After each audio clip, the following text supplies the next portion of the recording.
folks right now.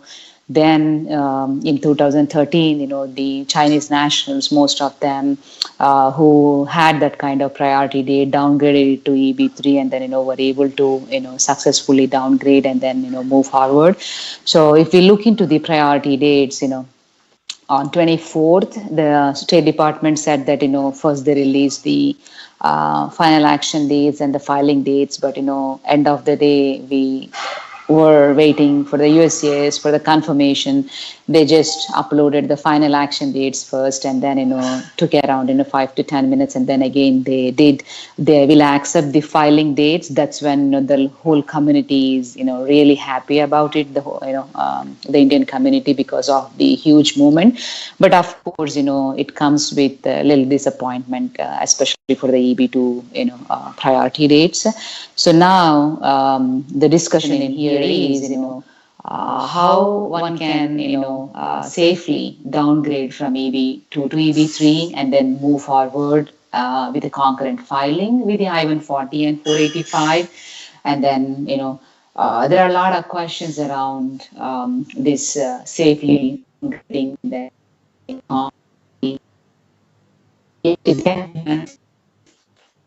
when you have your EB2 and then downgrading it to the EB3, filing concurrently with the 485s. Unfortunately, there is no premium available for those kind of I-140 refilings because the original labor already have been submitted with the initial filing.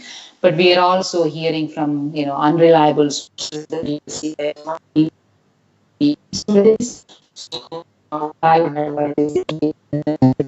the check and the form, so that way if they accept it, that's well and good. If not, it will come back. So that's one thing. And then also most questions that we are being asked these couple days that yes, my priority date with with the previous employer, that's what it is, but unfortunately because of the pandemic and then they took the full-time employment and then moved away from the employer who filed the I-140, and now they are like planning to go back to the previous employer and then see how successfully they will be downgrading it. And then they have to have that kind of conversation with the employer, where most of the time that's a difficult scenario for the employees to convince the employer, because we have to look in both perspectives. Because for employees, yes, they waited for so long, and then there was an opportunity available that they moved on with the new employer into a new full-time employment. But with the employer, the challenging lies when, the refiling is done, whether they will be able to meet that ability to pay requirement, because, they cannot risk their existing employees, I-140s, especially for this, future employment. It all depends upon, whether they will be willing to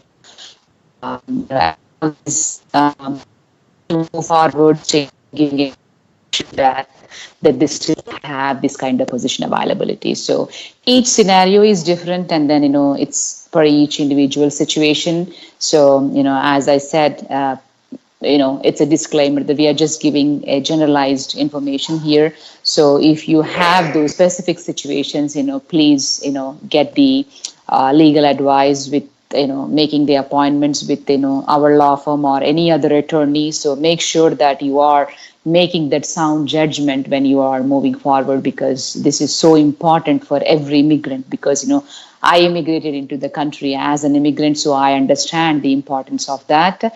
So make sure that you make that kind of sound judgment before moving forward. So yeah, thank you, Janetha. Thank you very much for the detailed information. We actually, unfortunately, first few minutes, we don't, we had some audio issues. Just I'm repeating the same thing what I asked the question initially.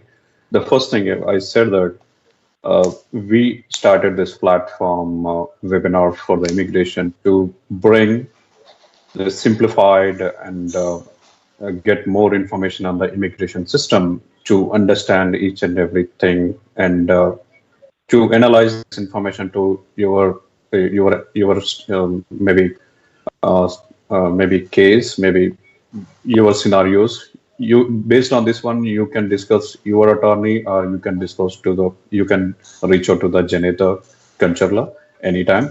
We are ready to help to the community. As we know, Janetha is doing last couple of years from in Telugu NRI radio. So she's ready to help to the community. So you can utilize and get more information, and you can clarify your scenarios.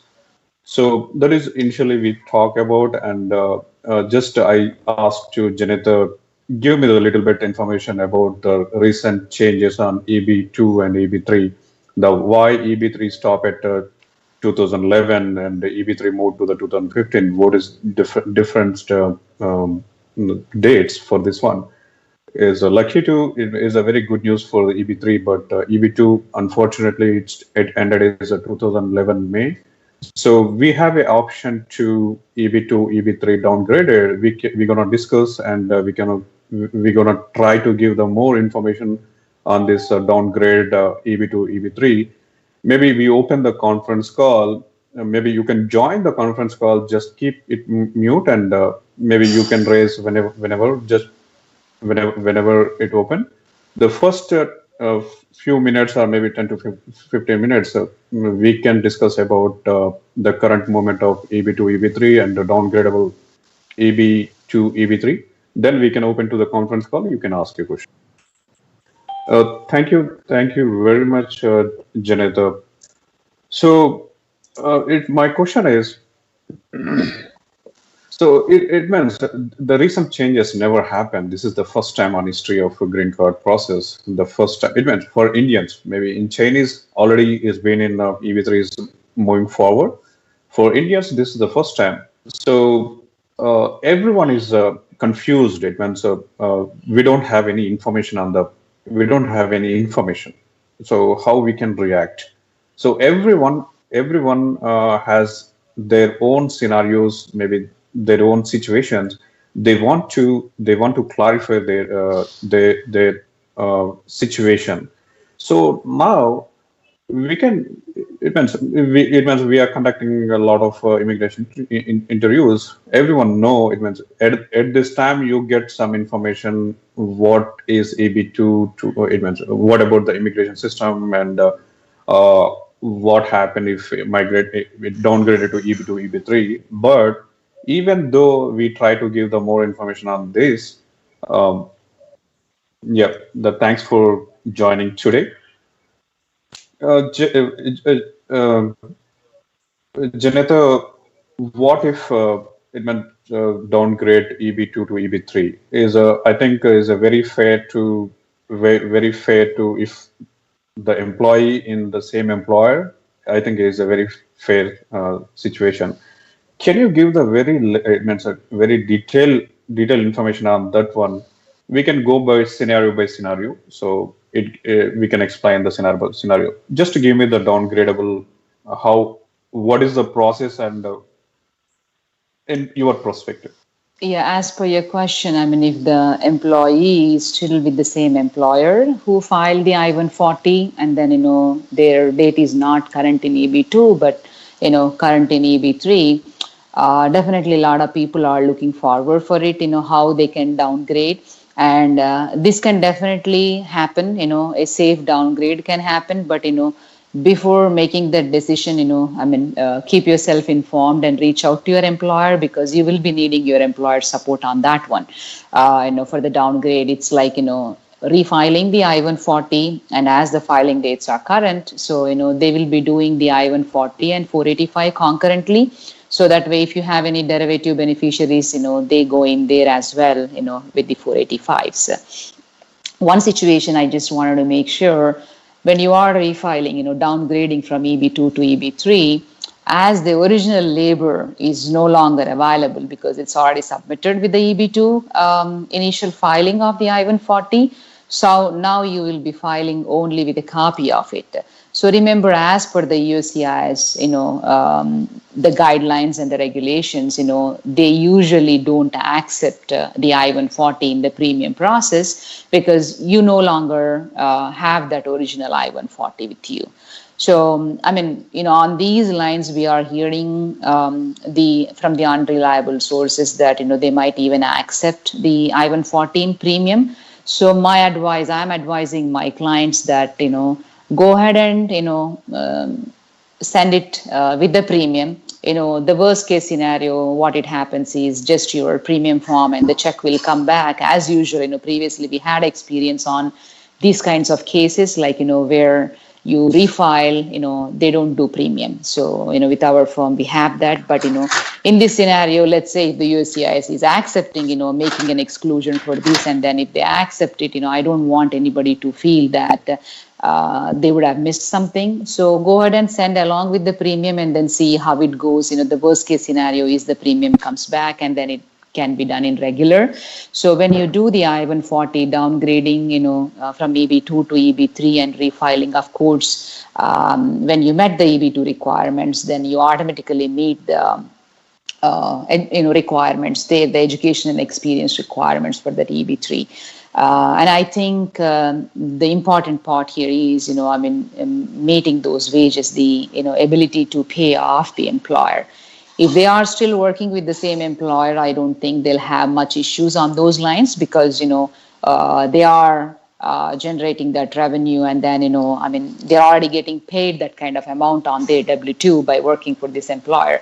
So it will be easy on those lines if one is with the same employer. So doing the I-140 and 485 concurrently, and the important key factor that one should remember in here is you will get receipted for the I-140. The employer will get receipted for the I-140 and the 485 and advanced paroles and the EADs. You will get receipted for that.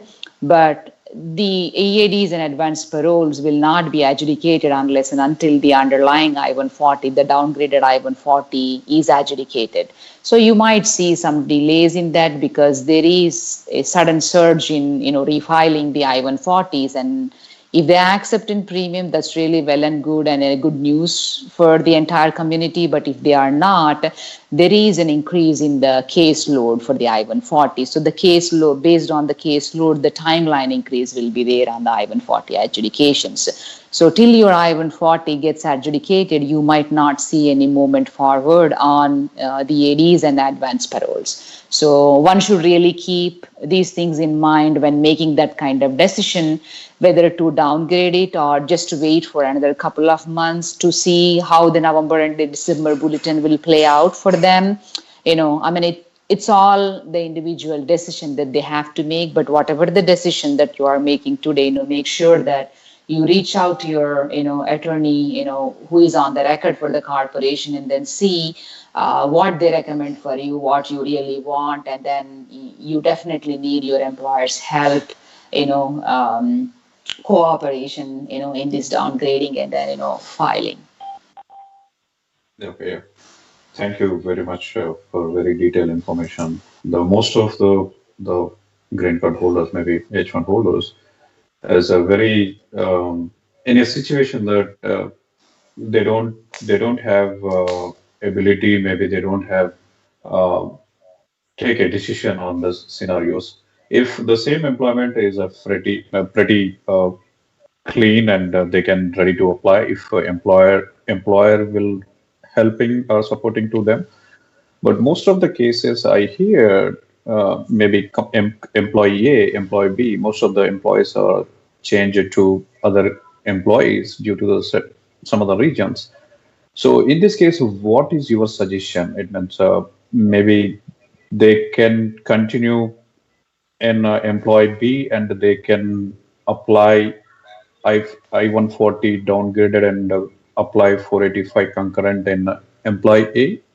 Can you give them Yeah. more? Maybe you can suggest to them how they can react, maybe how they want to ask the question to the employer or maybe attorneys, so that they can take a decision on that one. Yeah, as you said, if if they are with the current employer, no issues at all. Definitely, as I said, you will be needing your employer cooperation on that, the corporation's cooperation. But let's say, I mean, we are receiving so many calls to this fact that, just during the pandemic, I mean, they were really worried about the employment situations and then, moved away from the employer who filed the I-140 to the, picking up those, full-time positions. And then now all of a sudden, the dates move forward, they really don't know what to do because the full-time employer haven't even started on anything yet because, it's, pretty quick for them on those lines. For those who are not with the same employer who filed the I-140, where then at the new employer nothing have been started, you just have to reach out to your previous employer and then see whether they will be cooperating with you and then still willing to have that position open for you on those lines as per the EB2. Or maybe if you want to downgrade to EB3, you still have to reach out to them and then see how it plays out because you are no longer working for them. And then the company might be having the ability to pay issues. And then talking from the company's perspective, once the employee leaves, because, they have other employees on the similar lines where they have to show the ability to pay for the other immigrant petitions as well for the I-140s that are already there. The reason I'm stressing out on this one is, let's say if they say okay, and then you go ahead and file. If they have the ability to pay, that's really well and good for both of you. So that position is still available, and then you can move forward. But let's say if it fires back on, because USCIS can come back and query it, asking the employer to show not only for this petition. Let's say if the corporation have 50 more petitions on those lines, like their own employees, I-140s filed, and then they might even RFE saying that give me the whole list, for the whole approvals of the I-140, stating, showing me the ability to pay from the day the labor was filed till today. So if the employer goes ahead and then reveals all of those things as per if they have the ability to pay, that's really well and good because your petition will be successful. But let's say if the employer doesn't have that kind of ability to pay, it will definitely backfire because your 485 is purely based on this I-140. So this is the underlying base petition for your 485. If this is denied, then your 485 will follow on a similar lines.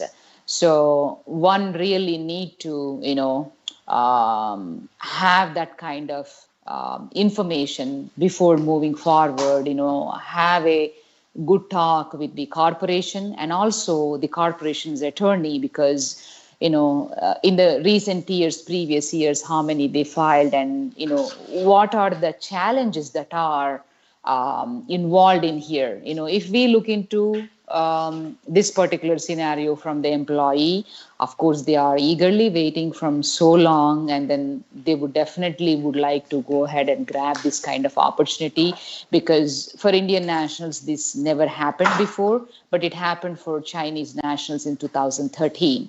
So saying that is from the employee's perspective, hey, I mean, it would be good if they can keep. But, if you look in from the employer's perspective, for them, they really don't want to put the existing employees at stake because they don't want to go ahead and then, answer that RFE where, again, challenging and showing that ability to pay for all of their existing employees. So that is one underlying challenge. Everybody has their pros and cons, and then, but having a conversation with the employer and the attorney, makes things so much, clear whether they will be able to move forward or not. But definitely you will be needing your corporation's cooperation for this, no matter what it is.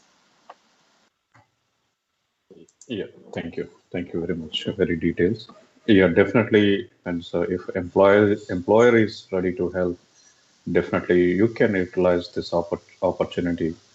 So, because the green card is a very long waiting process, really everyone have their own situation. So this is the best time, and check with your previous employer. They can prove that ability to pay. Definitely, you can utilize and apply and get the green card, maybe EAD, not green card, maybe EADs. Uh, Janita, I have a question. Is the question from the Shashi? If I downgrade from EB to EB3 to avail the current filing date, does my child age at lock based on the I-485 to EB3 If retrograde before getting my EAD or GC? Yeah, as per the CSPA Act, if you already added your child to the I-140 as a derivative beneficiary, that's when the age gets freeze there. But if they are eligible now, to go ahead and file the 485, you should definitely, do that for them.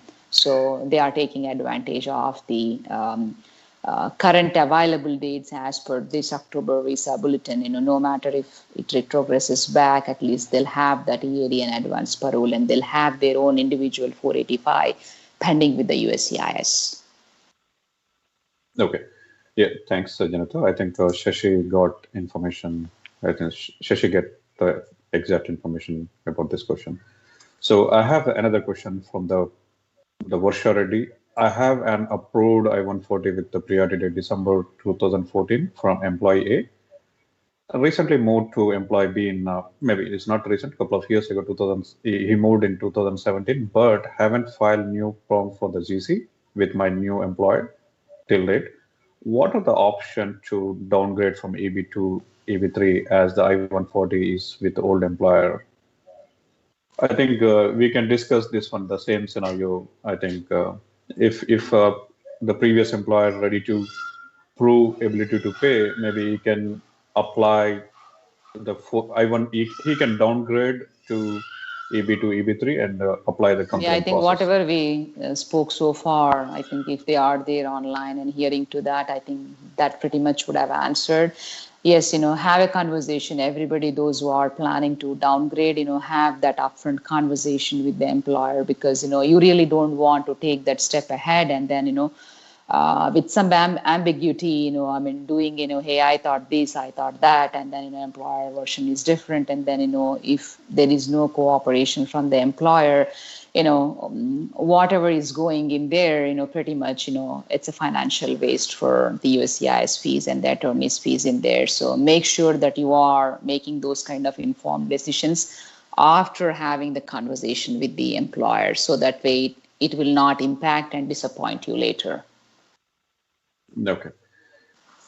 Yeah, I have another question, Janeta, from Ross Corner. Maybe the name is different. My priority date is current in EB2, and my family struck in India due to COVID.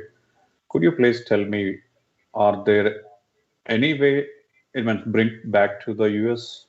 What is the situation in scenario? Let's say if any H1 holder got current, their family in India, they want to apply. So anyway, he can apply because within the inside the US, he can apply on base of I-94. Their family in India, what is the scenario to apply for them? Yeah, I mean, this is the ongoing, conversations that we are having with some of them, where if they have a valid visa, if they are in India having a valid H4 visa, they should immediately fly back to the United States, and then, only once they are here, they will be able to do the adjustment of status filings. I mean, if you compare this, to 2007, same thing happened to a lot of people. Those families are outside, and then, they immediately, came back in and then did the adjustment of status. I don't know anybody remembers that. Similar way, if they have a valid visa, definitely they should come back and then, avail this opportunity. But some of them got stuck by not having, those valid visas. In those scenarios, if the husband is here working as per, the proclamation and little exemptions that were, announced later on, you should try getting an appointment at the consulate, saying that the spouse is here on the H1B and then they are eligible for H4 visas. So get those visas stamped and then come back immediately in here, because if you have to do a consular process, it's going to take time and communication back and forth with the USCIS, and it might take years to do those. But definitely, I would recommend, if you have visas, come back immediately. If not, as the spouse is based inside the country, try to get the visa appointments based on the exemptions that are given per the proclamations that they are doing the visas. So get those visas stamped, then come into the country and then do. But I would definitely say that avail this opportunity, because we never saw these kind of forward movement and then opening up after 2007. They once did it in 2015 for a couple of days and then went back. But this is a major stir-up that after the 2007. So we are now in 2020. So you can imagine how long it took. Yeah. I think, it's a very good information. The same question asked by Srinivasrao Trolapati. Maybe if you hear the same answer apply for you. So now we can open the conference call. If anyone want to ask a question, maybe just to start your name and ask your question. Yeah, hi, my name is Vijay Kenisetti. I would like to understand the situation if it is a company merger, because the previous employer no longer exists, employee A no longer exists. So how can I downgrade from EB2 to EB3 in this situation? Okay, if there is a merger and acquisition that happened, employer, before that, the immigration attorney might have analyzed if there is an amendment that is, required for the succession in the successor's interest in there. So if that is not done, if that is required, they have to do the amendment and then downgrade it at the same time. That's what I would say.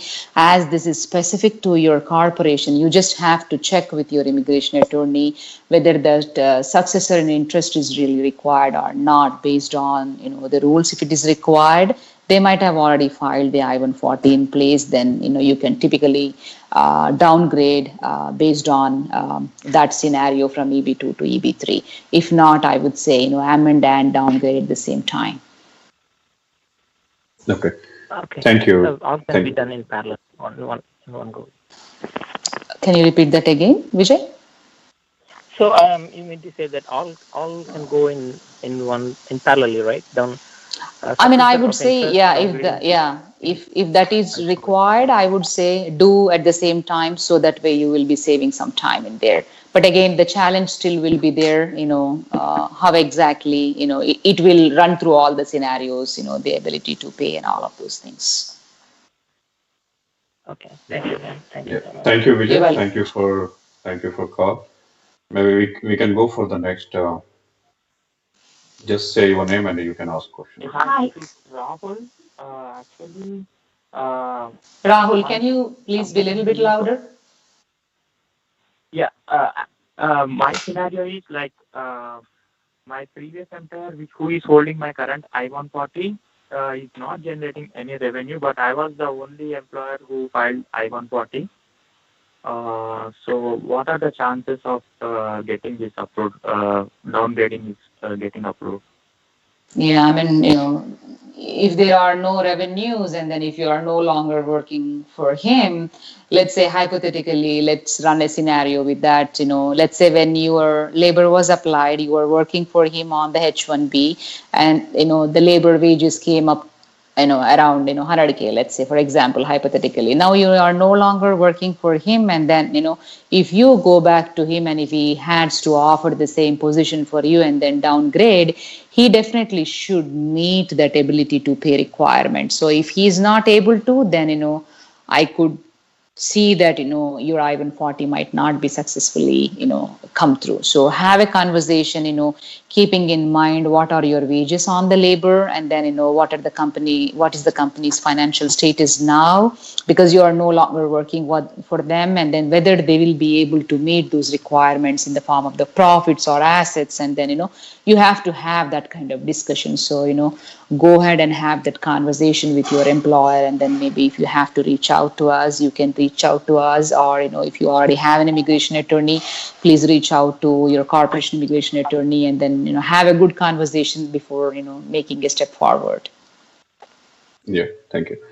This same note on this one. This kind of scenarios, maybe Rahul said is only one employee applied for the I-140. But this company getting revenue, maybe whatever the 1 million or something, maybe if employer is ready to support, maybe Rahul can utilize this opportunity, right, Janetha? Yes, definitely. Only thing lies in there is the position should be, whatever the position that was offered should be in existence. And then company should meet the ability to pay, because of course when you downgrade and then do under the EB3, if you met the EB2 requirements, definitely you are going to meet the EB3 requirements. There's no question in that. Only two scenarios are whether the employer will meet that ability to pay because you are no longer working. Of course, let's say if the corporation, as Venkat said, are making 100 million, but if the profits are and assets are there around 500K or 200K, whatever it is, if they meet, they should be able to. But it all depends upon whether the employer is still willing to offer you that. But if they meet and they are willing to, yes, you have to go ahead and then immediately have that opportunity for you. Yeah, Janetha, it means just okay, here. So I want to. The profits are for which period? Like from the start of the company until date, we should count the profits, or? Yeah, they might, they can show right now when they are filing for the current year, but USCIS always can come back and then ask them, saying that because your labor was filed way back then, so they might even ask from that date to till date to show the profits every year, or to show those kind of ability to meet requirement from the year your labor was filed till date. So but when they are reapplying, they can just go ahead with the current taxes. But if it is RF feed, most likely that would be the scenario. So you have to definitely analyze, run it through your corporation lawyer. Yeah, Janetha, just we want to discuss more on that. Most of the people, it means I saw this. Most of the eligible for apply the green card in EB3, they have the same question: how I can approach to the employer? If I approach, what question need to be asked to them? All right. So currently, maybe some H1 holders is moving to the out of the company, but they really want to apply the 485 due to their situation.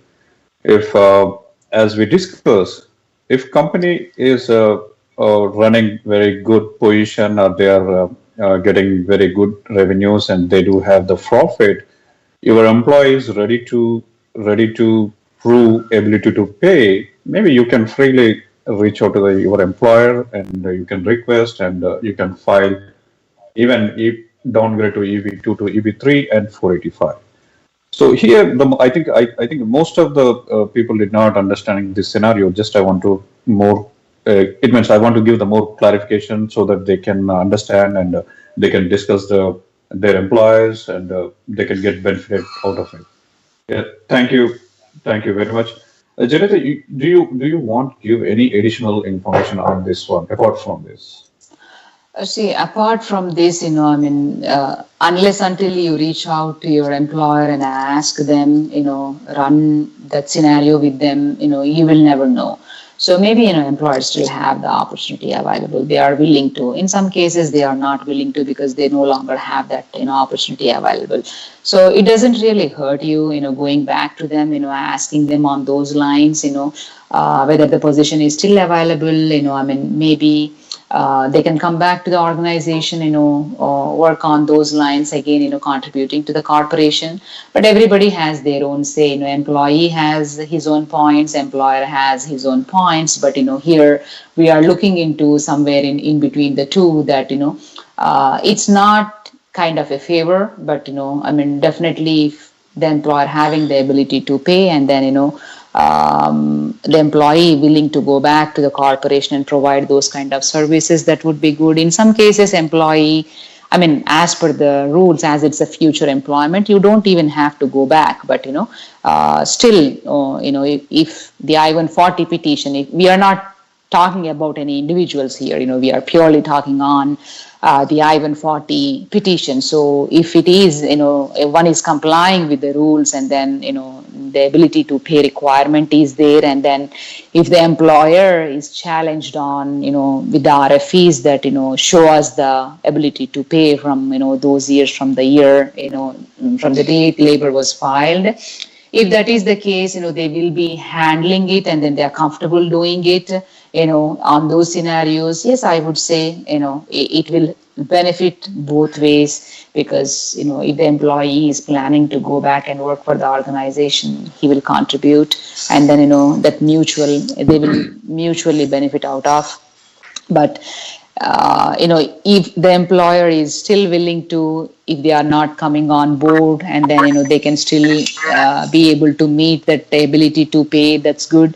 But have that clear conversation. It's not like just filing the petition. So after filing, one needs to really analyze, keeping the employee's priority date when it was filed, whether the employee is still with the corporation or not. If not, what are the chances of the survival of that I-140 petition? If the chances are good, I think, whoever the attorney of the record for that particular corporation will go ahead and then signal it. I think, just based on the employees reaching out to the employer, if the employer says yes, that's not how it is going to work, make sure. I know employers definitely make that kind of sound decision. They'll run it through their, attorneys. We see a lot of our employers reaching out to us, and then, making those kind of decisions. Bottom line, if both should mutually get benefited out of it, they have to have that kind of strategy and plan in place. So that way, it's not just about the filing. Let's say in future, if they get the RFEs, how are they able to handle it? Because if you file now, if you don't have a strategy, it fires back and it fails. You'll regret it. You'll be investing on those. Employer will be investing on the filing, and then the underlying filing of the 485 will also be affected. That's why make sure that you reach out, have a conversation, and then seek that kind of strategy, whether really a corporation still can show and answer those queries in future once the I-140 is filed, and if they are RFE'd on those lines. But those who are already working, I don't think so there is any problem on those lines. But those who ever already moved out, trying to come back and seek that kind of opportunity, they have to really run that scenario and then have a strategy in place. Yeah, thank you very much. Here also, I need to have a question. Trying to come back and seek that kind of. Can you? I'm requesting. Can I ask a question? No. Can you? I'm requesting everyone keep in mute. Maybe anyone open. Just give me the few minutes. I want to discuss about this downgrade to who are not in the same employer, so that most of this information, it will clarify the most of them. Just give me the few minutes, then we can open the calls. Thank you. Janetha, actually, I see the most of the cases, most of the questions coming from who are not on employee, which they had the I-140 approved. So already we discussed, yes, if employer is ready to help is ready to help, definitely we go for apply I-140 and 485. And then my question is, while if they processed, they applied downgrade to the EB2, EB3, even applied the 485, will they need to join again the previous company during the application process, or when they want to join back? Is there any necessary to join in future in particular immigration process?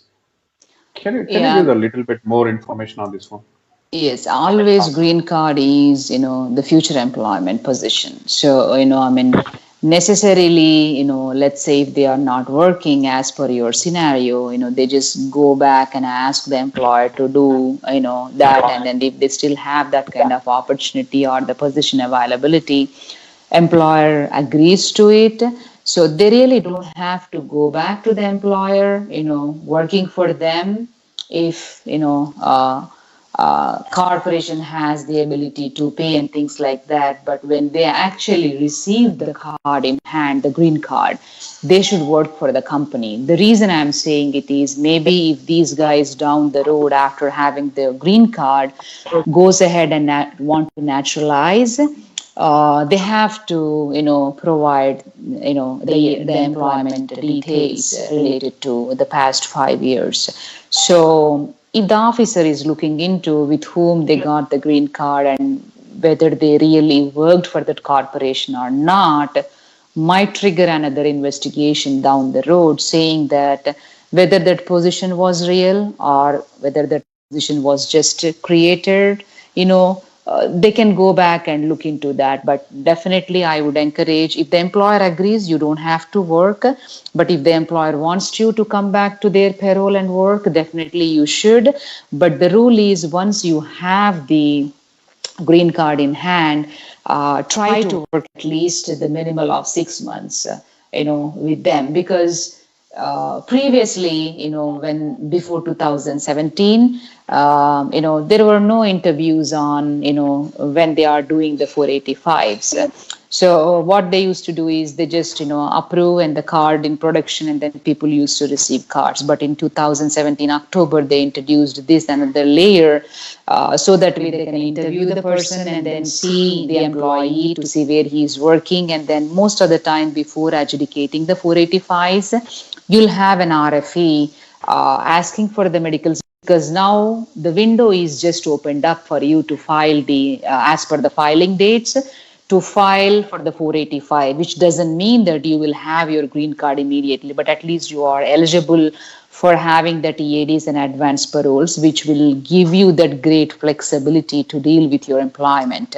later on. But you have to, when the interview happens, the employer definitely, will address that RFEs based on maybe the medicals, and then, they have to again sign the 485J, still stating that that kind of opportunity is available. So if the employer states that, we do have that opportunity available before the interview, when they submit, RFE stating that response to the RFE, that 485J, definitely, you should work for them at least 6 months. That is the minimal time frame, I would say, because it should not really cause an investigation later on, at the time of the nationalization. So, this should not really impact because anything can happen with the USCIS. They definitely do have the authority to go back and then check on those lines as well. Okay. Thank you very much. Just I have a question in top of while it means we are ready to start 485. The recent days we know that we have to have the medical certificates or medical documentation. Now, it really required for this process current, or can we have a chance to apply in future? I am recommending all my clients to have the medicals done because, these days, without simple documents missing, USCIS, they have that kind of authority to, once your petition goes in there, they look for the medicals. If the medicals are not there, they might just encash your 485 checks and then say, reject your petition stating that medicals are not there. So especially my advice to my clients would be definitely have the medicals done. You still have the entire October month to do it. And then, in your particular area, if you go to the uscis.gov and then pull up that, put your zip code in there, it will pull up all the doctors in that area. So with one or the another, definitely you will be able to, have those, flexibility to get the medicals. I would definitely recommend, submit it with medicals, not to take any risk. And that's what I am advising my clients. Definitely, I am sending it only with medicals. Okay.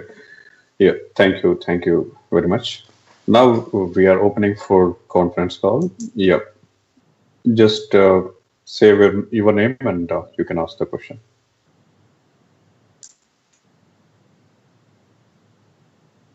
Hello.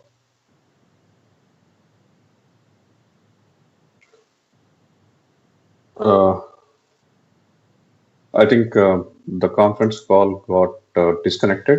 Maybe we can maybe meanwhile I will connect it to conference call. Just we can discuss some more questions on. So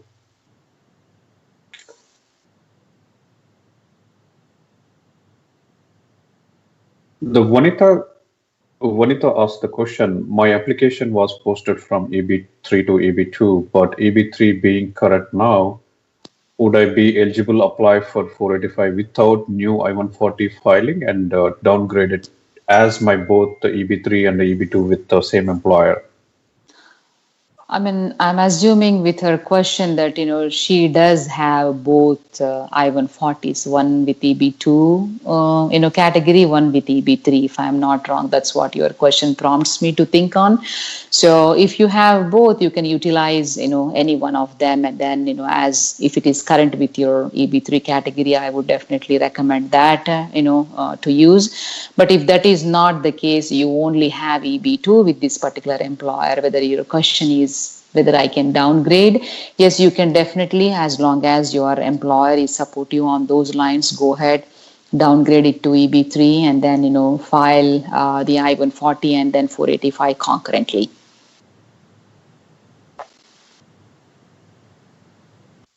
We had some technical issues. Yeah, just to give you, we had some technical issues. I'm connecting to the conference call, so everyone can ask the question. So just we connected to the conference call. Next, just to say your name and you can ask the question.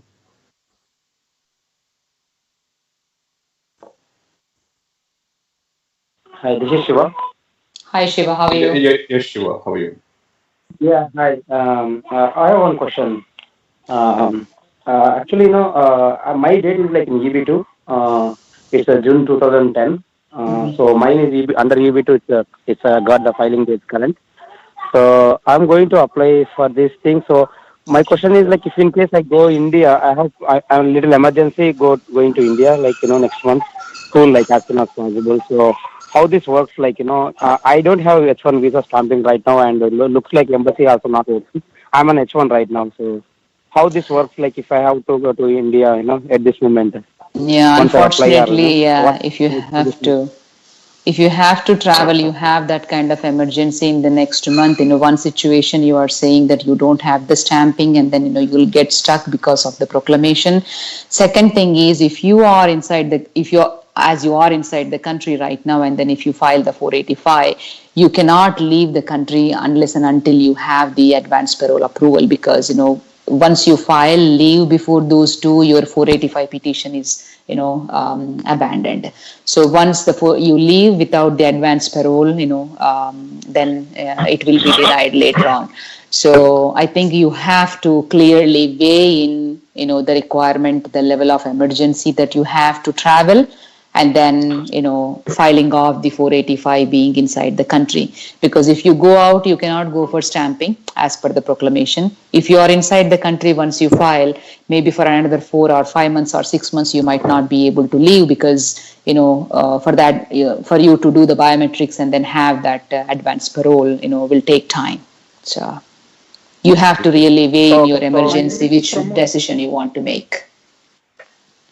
So you were saying like once we approve everything, advance payroll and I mean EAD once get it, so all biometrics are done and everything, then only we can able to travel. What I was thinking, assuming like okay, once apply and if this situation like if I have to go, if in case I go, I get the AP in meanwhile, so I can come back on those advance payroll No, and all. unfortunately, So that's that's not the completely. situation, Shiva. So, once your 485 is filed and, even after the biometrics, before the biometrics, you leave, as per the advance parole, as soon as you leave, your 485 is called abandoned and then, it will be a denial. So you weigh in very carefully the kind of emergency you have because, we cannot overrule the emergencies these days. It's all, if it is a family based emergency, maybe you see, if the dates are current, if you really don't want to take chance and you want to be there for that emergency situation because we all do have those kind of situations as humans. So, weigh in, whether if these dates are, not getting retrogressed and then as visa bulletin, positively predicts that there will be a rapid forward movement.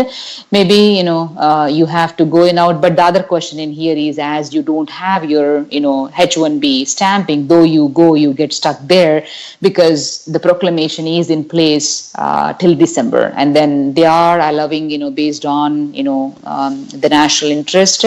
You don't know what that kind of national interest is, whether your employer will be qualified for that, whether the project will be qualified for that.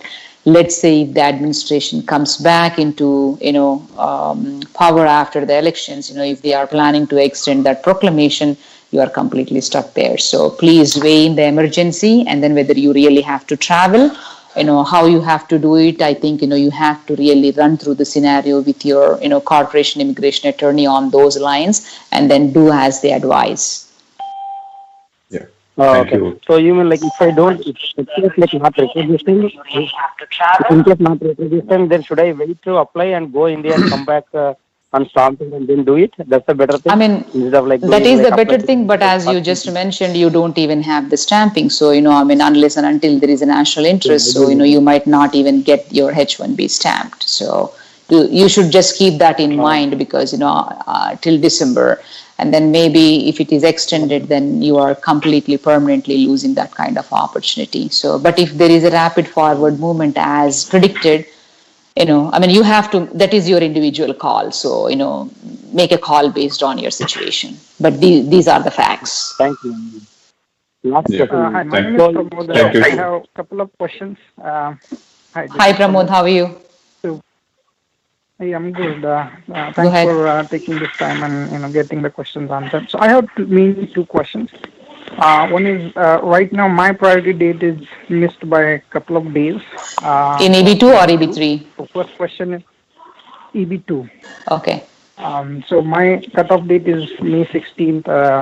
My priority date is 16th, and I think the cutoff is 15th. 15th, so couple yes. of days is whatever I missed. So is it worth downgrading at this stage?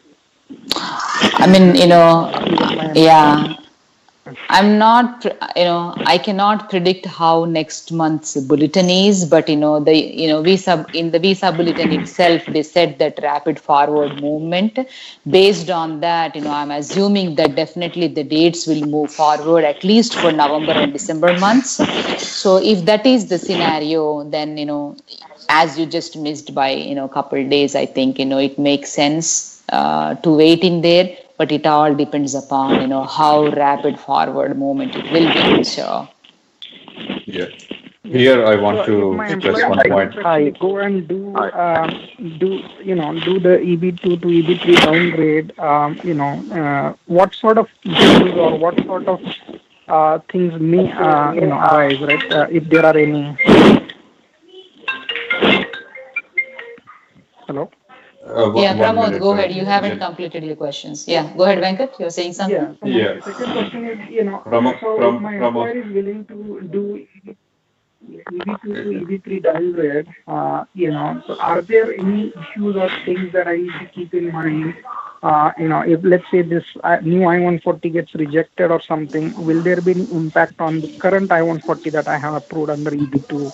It depends on, it depends. It depends on how they file your, I-140. Most likely, if it is filed properly, it should not impact your current EB2 I-140. So they can, if you really want to go ahead and if employer is willing to, as you are just couple days shy, so definitely, you can go ahead if your employer is willing to, but yes, if it is done properly, it should not really impact your EB2 priority date order petition. So you could use both. Yeah. Thank you, Pramod. Okay, hello, this is Hi, Shiva. I have One second, Shiva. Just a few minutes, just 1 minute. I am requesting you all callers keep it mute because we are trying to give the information. We are getting some noise, so we are unable to provide the proper information. We are getting some disturbance. So I'm requesting to you all keep it mute so that everyone hear the proper very clearly.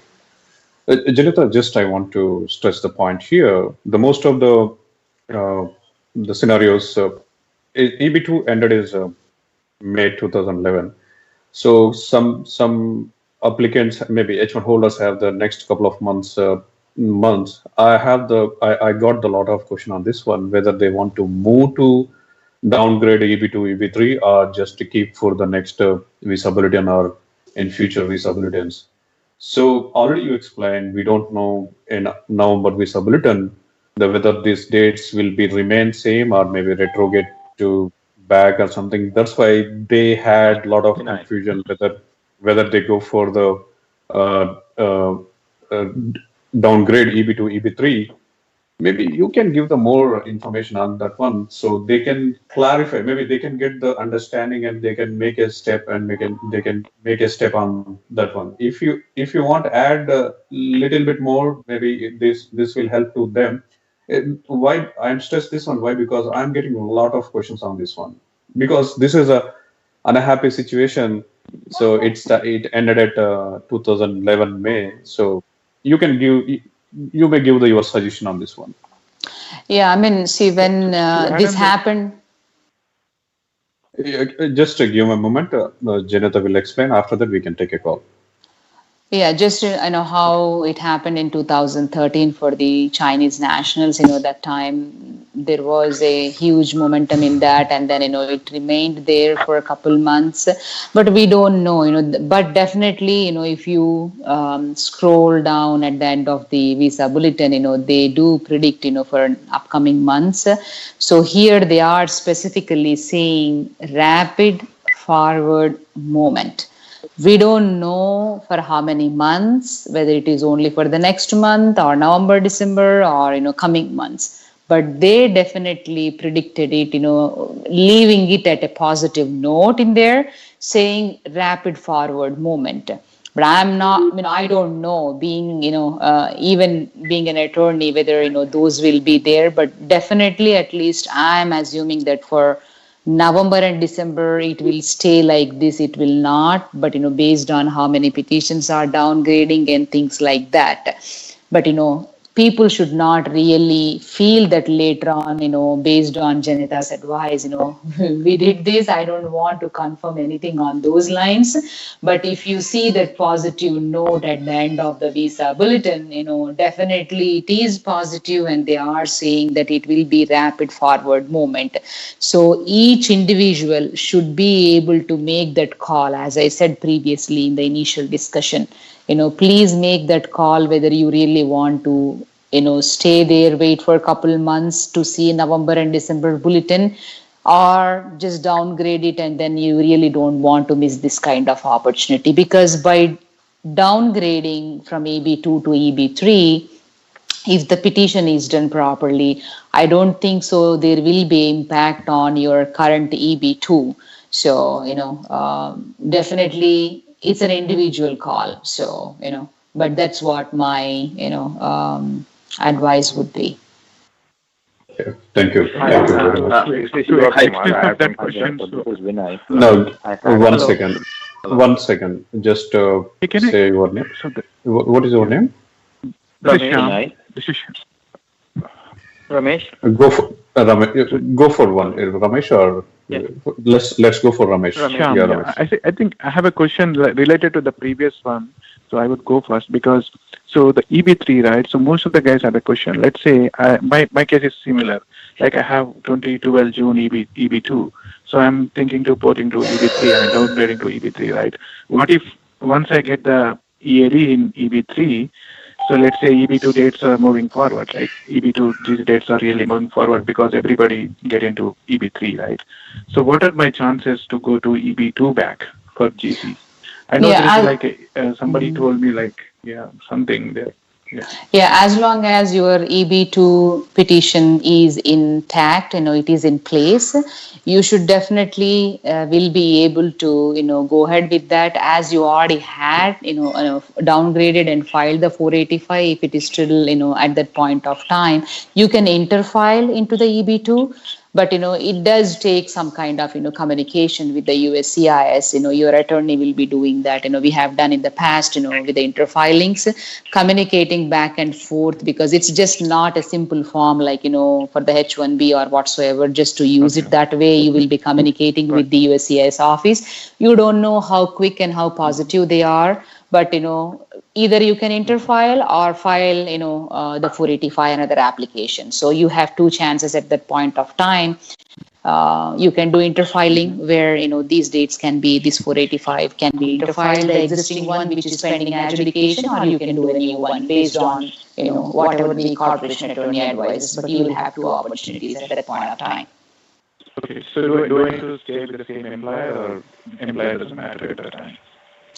I mean, see, if you are moving out of this particular employer, it matters like, whether you stayed 180 days after your 485 filing with this employer. Are you moving out with, filing a new 485J at later point of time? You just, filed the downgrade and then, wanted to use this EAD opportunity to move back to, capture another, get another good opportunity with, some other company. So it all depends upon that. So, you have to analyze the situation where you want to stick with the same employer, or after 180 days, you are moving out with new 485J, same or similar lines like AC21. So it all depends, Vinay. Hi, this is Shiva. This is Vinay. I have a leading question. I think we'll go with Ramesh next because, he's trying to ask the question after the Vinay. I think I just answered Vinay's question. No, right? No, Janetha, you did not. No, it was not Vinay. It was Sham or somebody else. Maybe Sham. I think this is Upinder. I'm still waiting. Yeah, we'll go with Vinay's question next because he's the one. Yeah, we can go for the Vinay. Then we go. Then we can go for the Upinder. Vinay, can you please be a little bit louder? Sure. Can you hear me now? Yes. Okay, Janetha. Thank you for the opportunity. So my leading question to that is, right now I'm with, I recently moved to a new employer, but my old employer is in good terms with me and is willing to do my I-485 petition. Now, if I were to go back to my old employer, and start working for him, does it have to be like right now, or do I have like 2 or 3 months time before I can do that? And another question is, now the SOC codes or, with which my first firm was filed, does my new job after like 180 days working with my old employer, will it have to be with the same SOC code, or can I move into like managerial positions or the higher positions that I might get? Okay. So, it depends on how your employer wants to, if he wants you to come back and work with him right now, so, you should do so. But if he is willing to, wait, to join his company, later on, once you have the card or EAD card or the actual green card, it all depends upon that.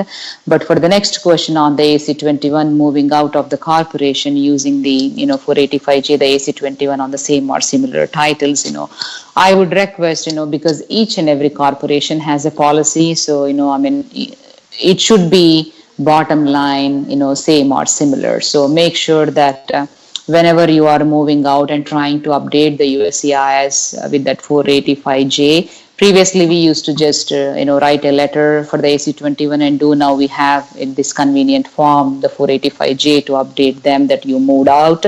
So make sure, analyzing the labor ahead of time, whatever the labor approval that you have, your 485 is based out of, the original 140 filing, you have to. But I would say, that's sudden escalation in that kind of, if you are just a developer and then, after 6 months you are moving to the, managerial position, that would definitely. I mean, at least my firm was filed 10 years ago. So definitely there is a lot of growth that happens in 10 years. So does it have to be like oriented like a developer's position, or like can it be a little more than that?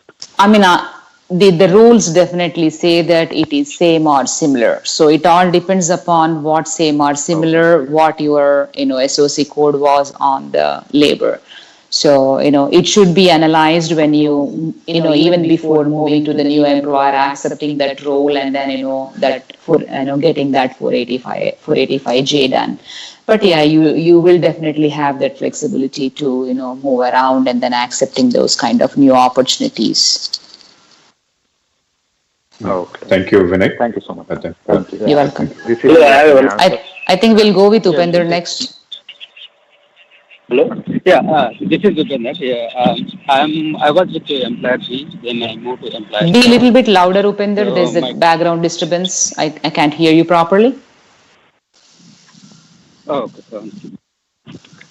Yeah, I'm actually employer B right now because I was with employer A. So my date is current right now for the EB2 and EB3 as well.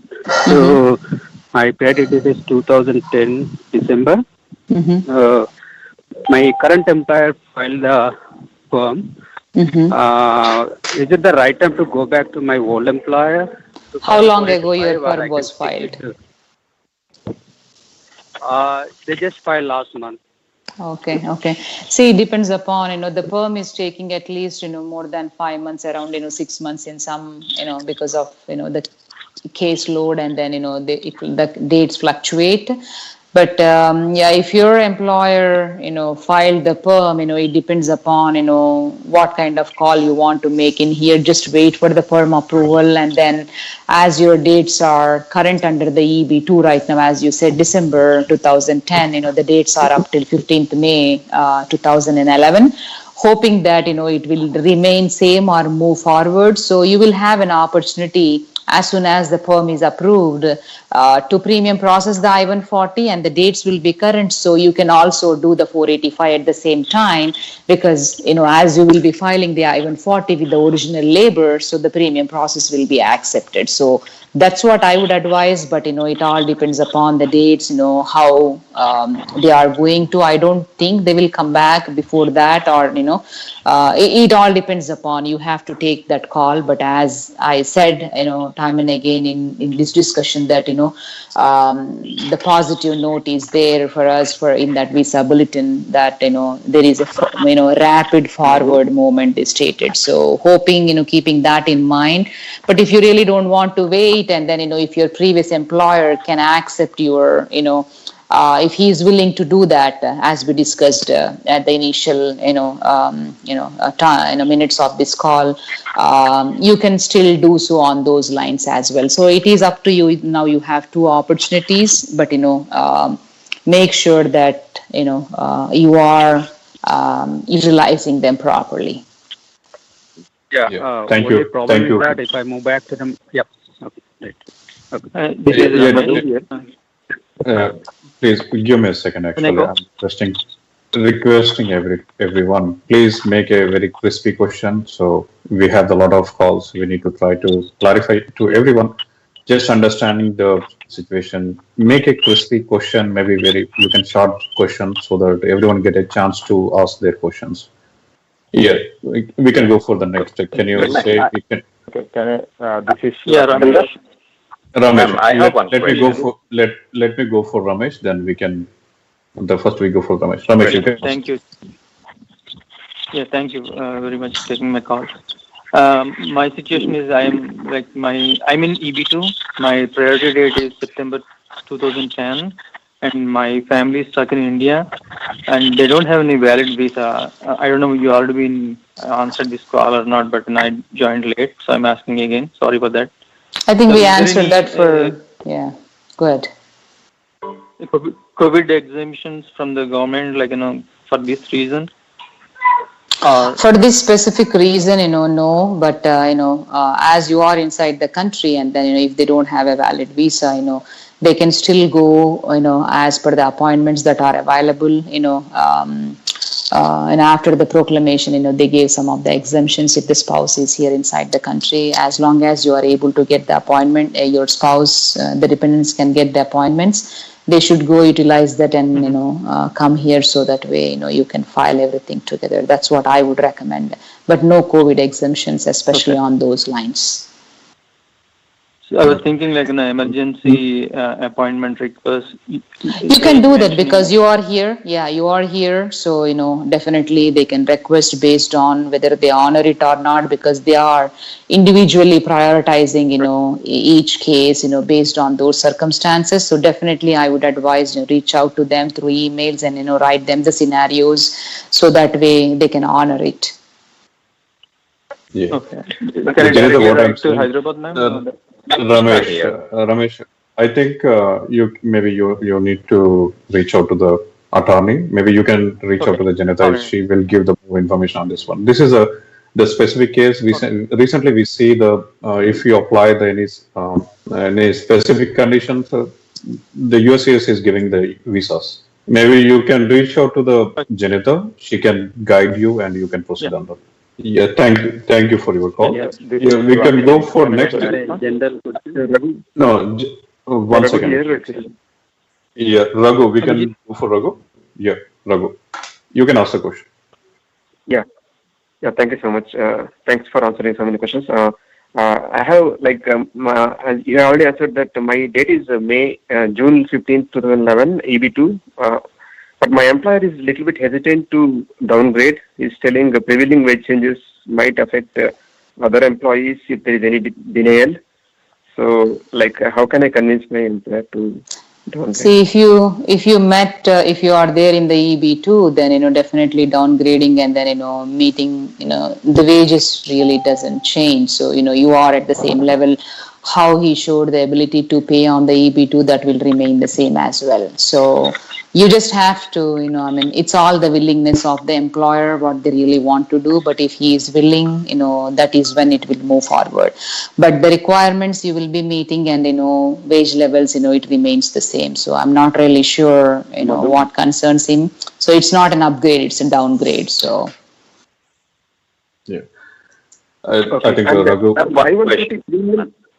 Premium is not allowed, right? I-140. If one doesn't have, definitely if somebody is trying to downgrade and refile the I-140, make sure that you are aware, the rule says that you cannot premium process. The underlying reason for it would be when your labor got approved and then the I-140 was submitted for the initial filing, the original labor already was submitted with the I-140. So as, in the downgrading process, if you don't have the original labor, because you will be using a copy of whatever is on the file. So USCIS, regularly, states that as they have to look out for that copy in their, database, they don't really entertain, the premium process. But we are also hearing, from some of the unreliable sources that they might accept. So what I would say is, just go ahead and do premium process. If they accept it, that's good, well and good. And then if they don't, your premium form and check will come back and then rest of the petition will be accepted. Yeah, okay. Thanks, Ramesh. Thanks, Raghu. My name is Shiva. Can I go to the next one? Yeah, we have the Shiva and Abhishek. Maybe we can go for Shiva. This is Shiva. I'm going further. Thank you. Thanks for taking my call. I am processing EB3 in 2014. I have a I-140 approved with a 2 employer. I'm with now 3rd employer. From my third employer, they applied a perm 1 month back. My question is that I checked with my third employer attorney few days back, and they said that yes, we can able to process your application for a 485. But when I check, when I talk to other attorney, even so far I heard the conversation, we cannot do it. So is there any way we can do it, even though just applying a perm 1 month back? No, if it is EB1 no labor required, that's what it would be possible filing I-140 and 485. Here in your situation, you definitely need to have an approved, I-140. So, to move forward, because especially if it is the same offer with the third employer. But, once they have the I-140 approval, at the time of I-140 application, they can try to port those dates and then do it. But I don't think so. If you don't have the labor approval, there is no way that you can do it with your current third employer. Sure. Okay. Yeah. Okay. Yeah. Because just they applied perm 1 month back. That's what I got. At least the perm should be approved. So. Oh, not yet. Perm is not yet approved. Okay, thank you. I think thank you. I have one answer here. Maybe we can go for Abhijit. Maybe Abhijit in call. Maybe we can take a call, Abhijit. If not, yeah. We go ma'am. Hi, this is Abhijit. Hi. Yeah, Abhijit. You can ask your question. I have some generic question. Just got confused with the. So basically, what I understood is like we got a spillover from family based into EB category, and this EB category basically it should spill over into EB1, EB2, and then EB3. But I'm not sure why like EB3 went ahead of EB2. That is my one question. And second question, if people start downgrading, are they in both the queue, or EB1 like EB2 and EB3, or they will be only in the EB3 queue and they won't be in the EB2? They will be removed out of EB2. So EB2 also starts moving. So these are. I'll answer your second question first, because I don't have an answer for your first question. That's a question for the Department of State or the USCIS. So yes, when a person downgrades from EB2 to EB3, yes, if it is done properly, so they will have both. EB2 will not really get impacted, so they can move forward with the 485 filing. Okay, so the people who don't downgrade, they there is no chance. Like if EB2 guy don't downgrade, it's not good for him, right? Like as the dates are there, whatever we are seeing, right now it's May 2011. Let's say in the next two coming months, visa bulletins move forward for EB2. That's great news for them as well. But we are not talking in the future tense. We are only talking about the current October visa bulletin, because I cannot predict what is going on in the November and December. As per the positive note in the bulletin, you can see they stated that there will be a rapid forward movement. So we just have to wait and see how it goes. But hopefully it will be a forward movement. But here we are analyzing the situation only based on the October visa bulletin. Yeah. Okay. Thank you, Abhijit. Okay. Just to add to the same question. If still you have any questions, maybe you can reach out to the. Anybody, if their questions are not answered, please, you can always reach out to us, and schedule an appointment. Definitely for every attorney, this is a busy time that we are going through. So you can schedule an appointment and then have that respect towards attorney's time, and then you can go ahead with that. So we definitely will be able to do that for you guys, or if you can reach out to, if your corporation attorney can provide you that consultation, that's really well and good. But keep in mind that attorney's time, mindful of attorney's time as well, especially they'll be busy, during these. So as Venkat said, we'll move forward with the questions. Actually, we scheduled for 1 hour. One moment. It means it's scheduled for the 1 hour, but it little over. It means almost 20 minutes. So we can take some questions, but make a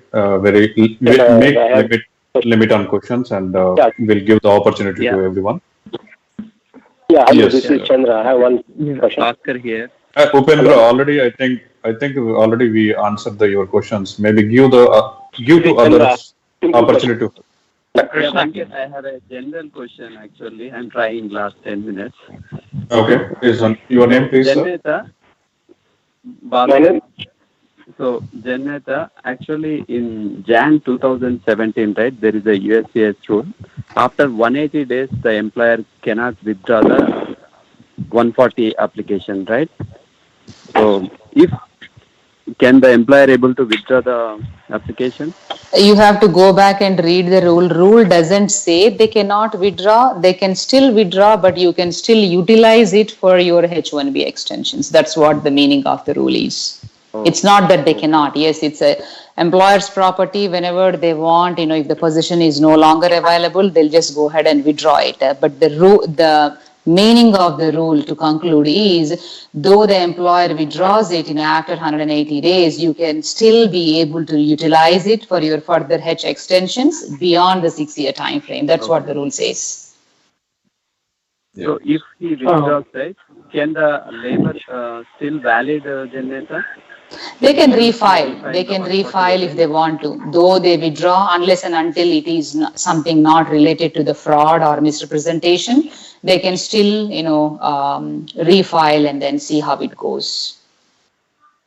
Yeah, then we can file the 485 and 140 concurrently, right? Yeah. That's correct. Krishna, thank you. Thank you. Let me remind. Krishna, you can ask question. Krishna. Yeah, thank you, sir. Thank you so much, ma'am, for giving me this opportunity. So one question, this might be a generic question, ma'am. My previous employer has the EB2 approved in my case, and which is more advisable? So I have the opportunity of moving to the previous employer and then apply 485, and I also have the opportunity of working with the current employer, but my previous employer is still willing to do the documentation for me. Which is more advisable? And let's say, for example, if my previous employer files the 485, me working with the current employer, and let's say in 3 or 4 months, if I move to the previous employer, right? Will that suffice, or else in future I still have to, once I get the green card, I still have to work with that previous employer for 6 months? That's yes, yeah. After getting the green card, the rule says that at least you have to. It's better you work with them at least for 6 months.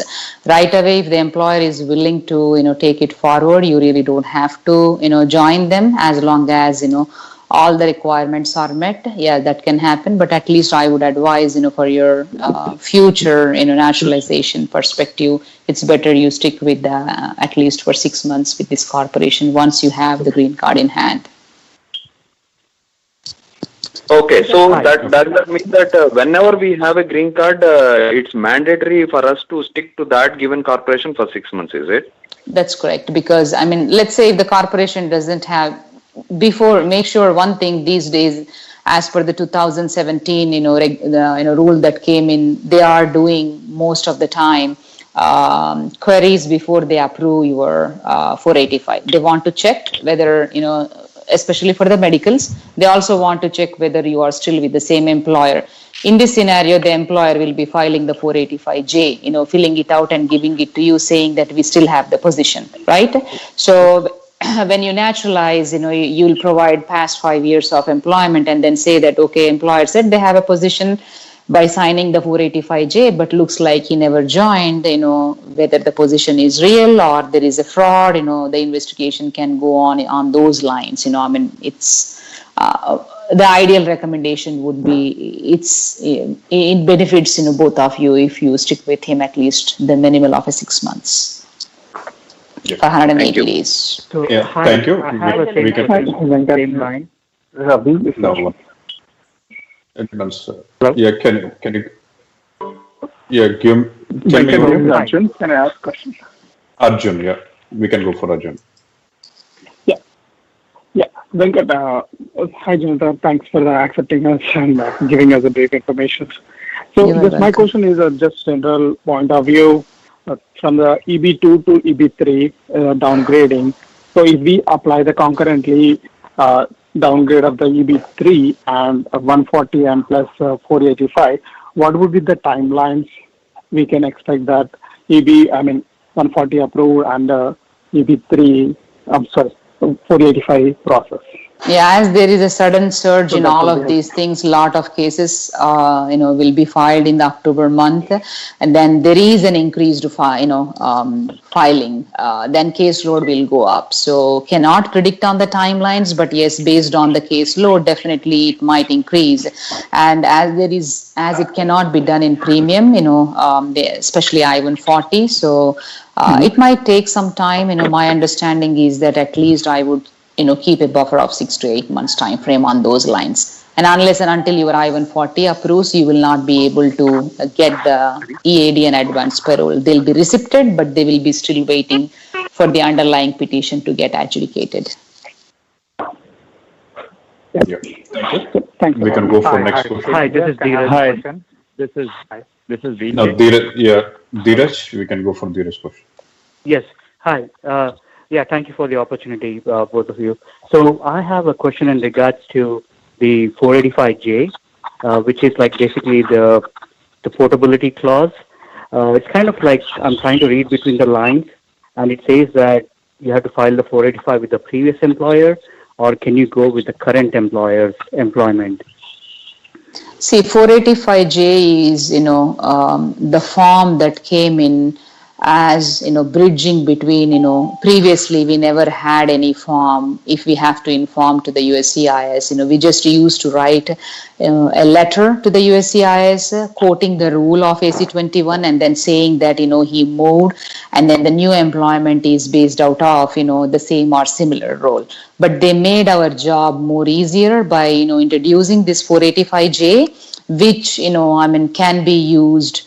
If you are with your current employer, you don't need the 485J, an employment confirmation would be fine, but I would still recommend go ahead and then, do the 485J. But if you are, with the previous filing with based on the previous employer, definitely you need the 485J signature. So in either ways, I would definitely recommend 485J submitting along with the application. Okay. So the situation is like the previous employers, the priority date is current and everything, but the new employer is still in the prevailing wage stage. So my question is like, can we use the new employers like in the similar lines to file the 485?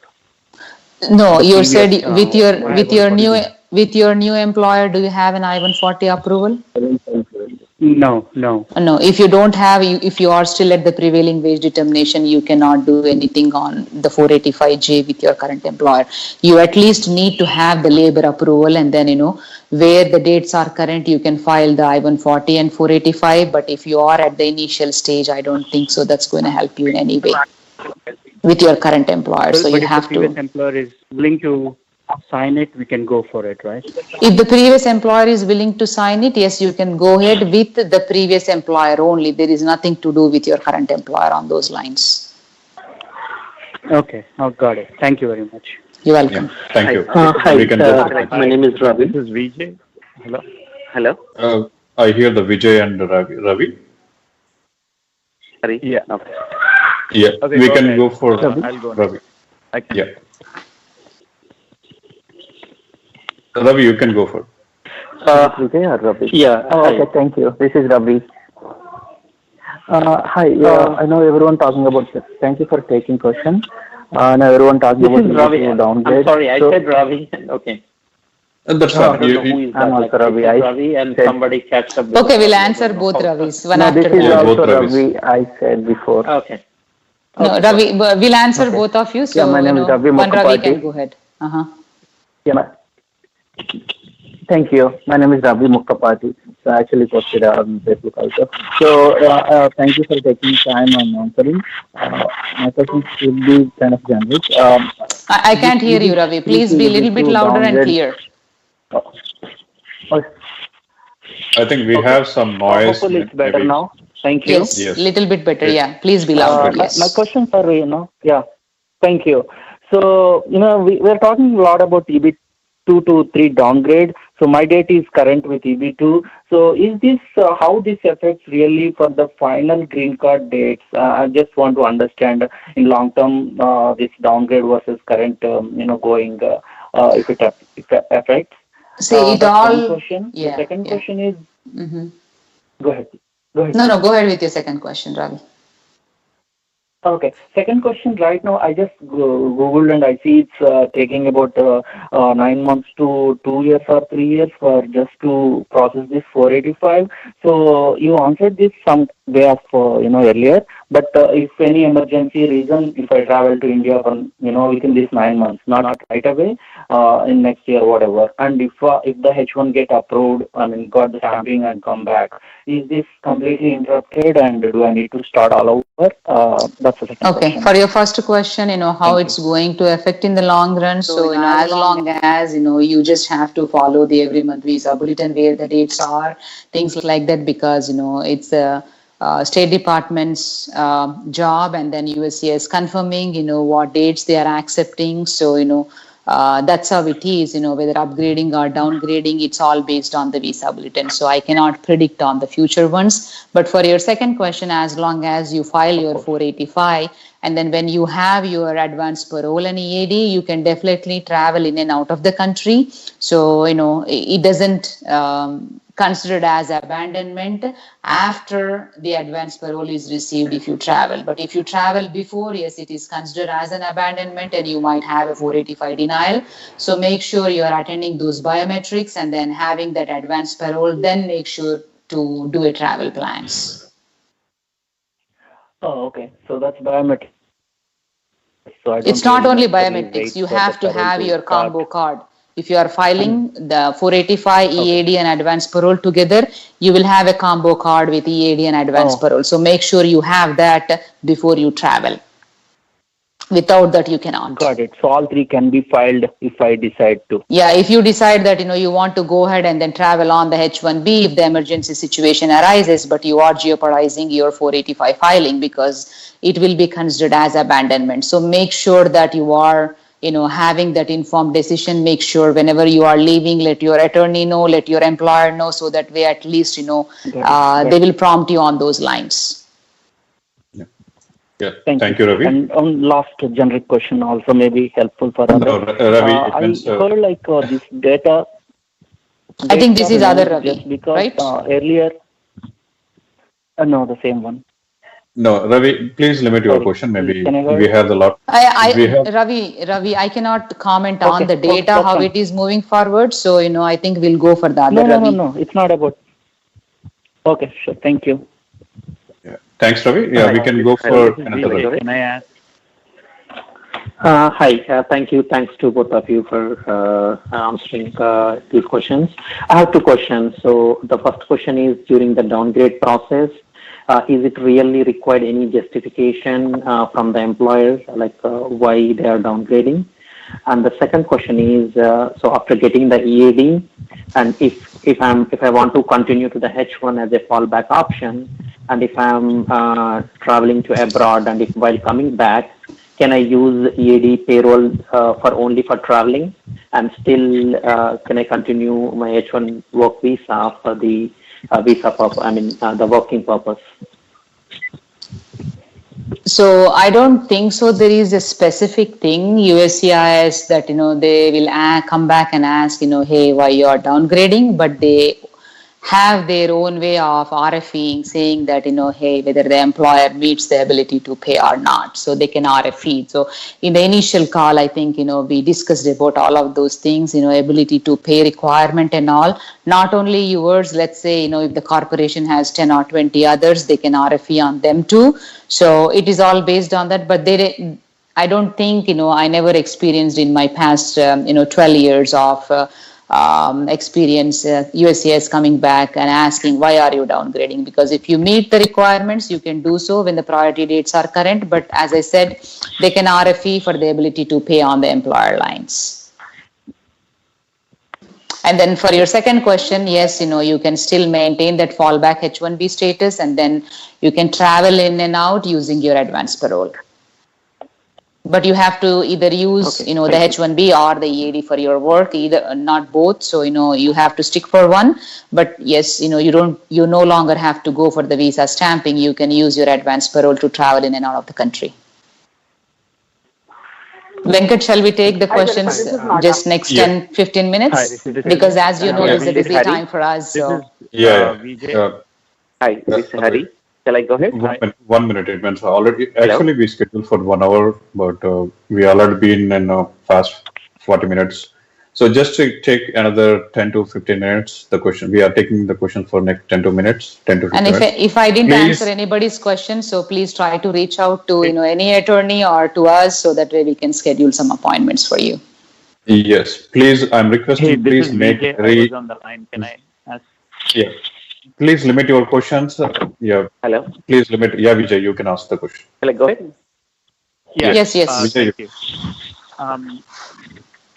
My question is, first, thank you for taking the call. We really appreciate it.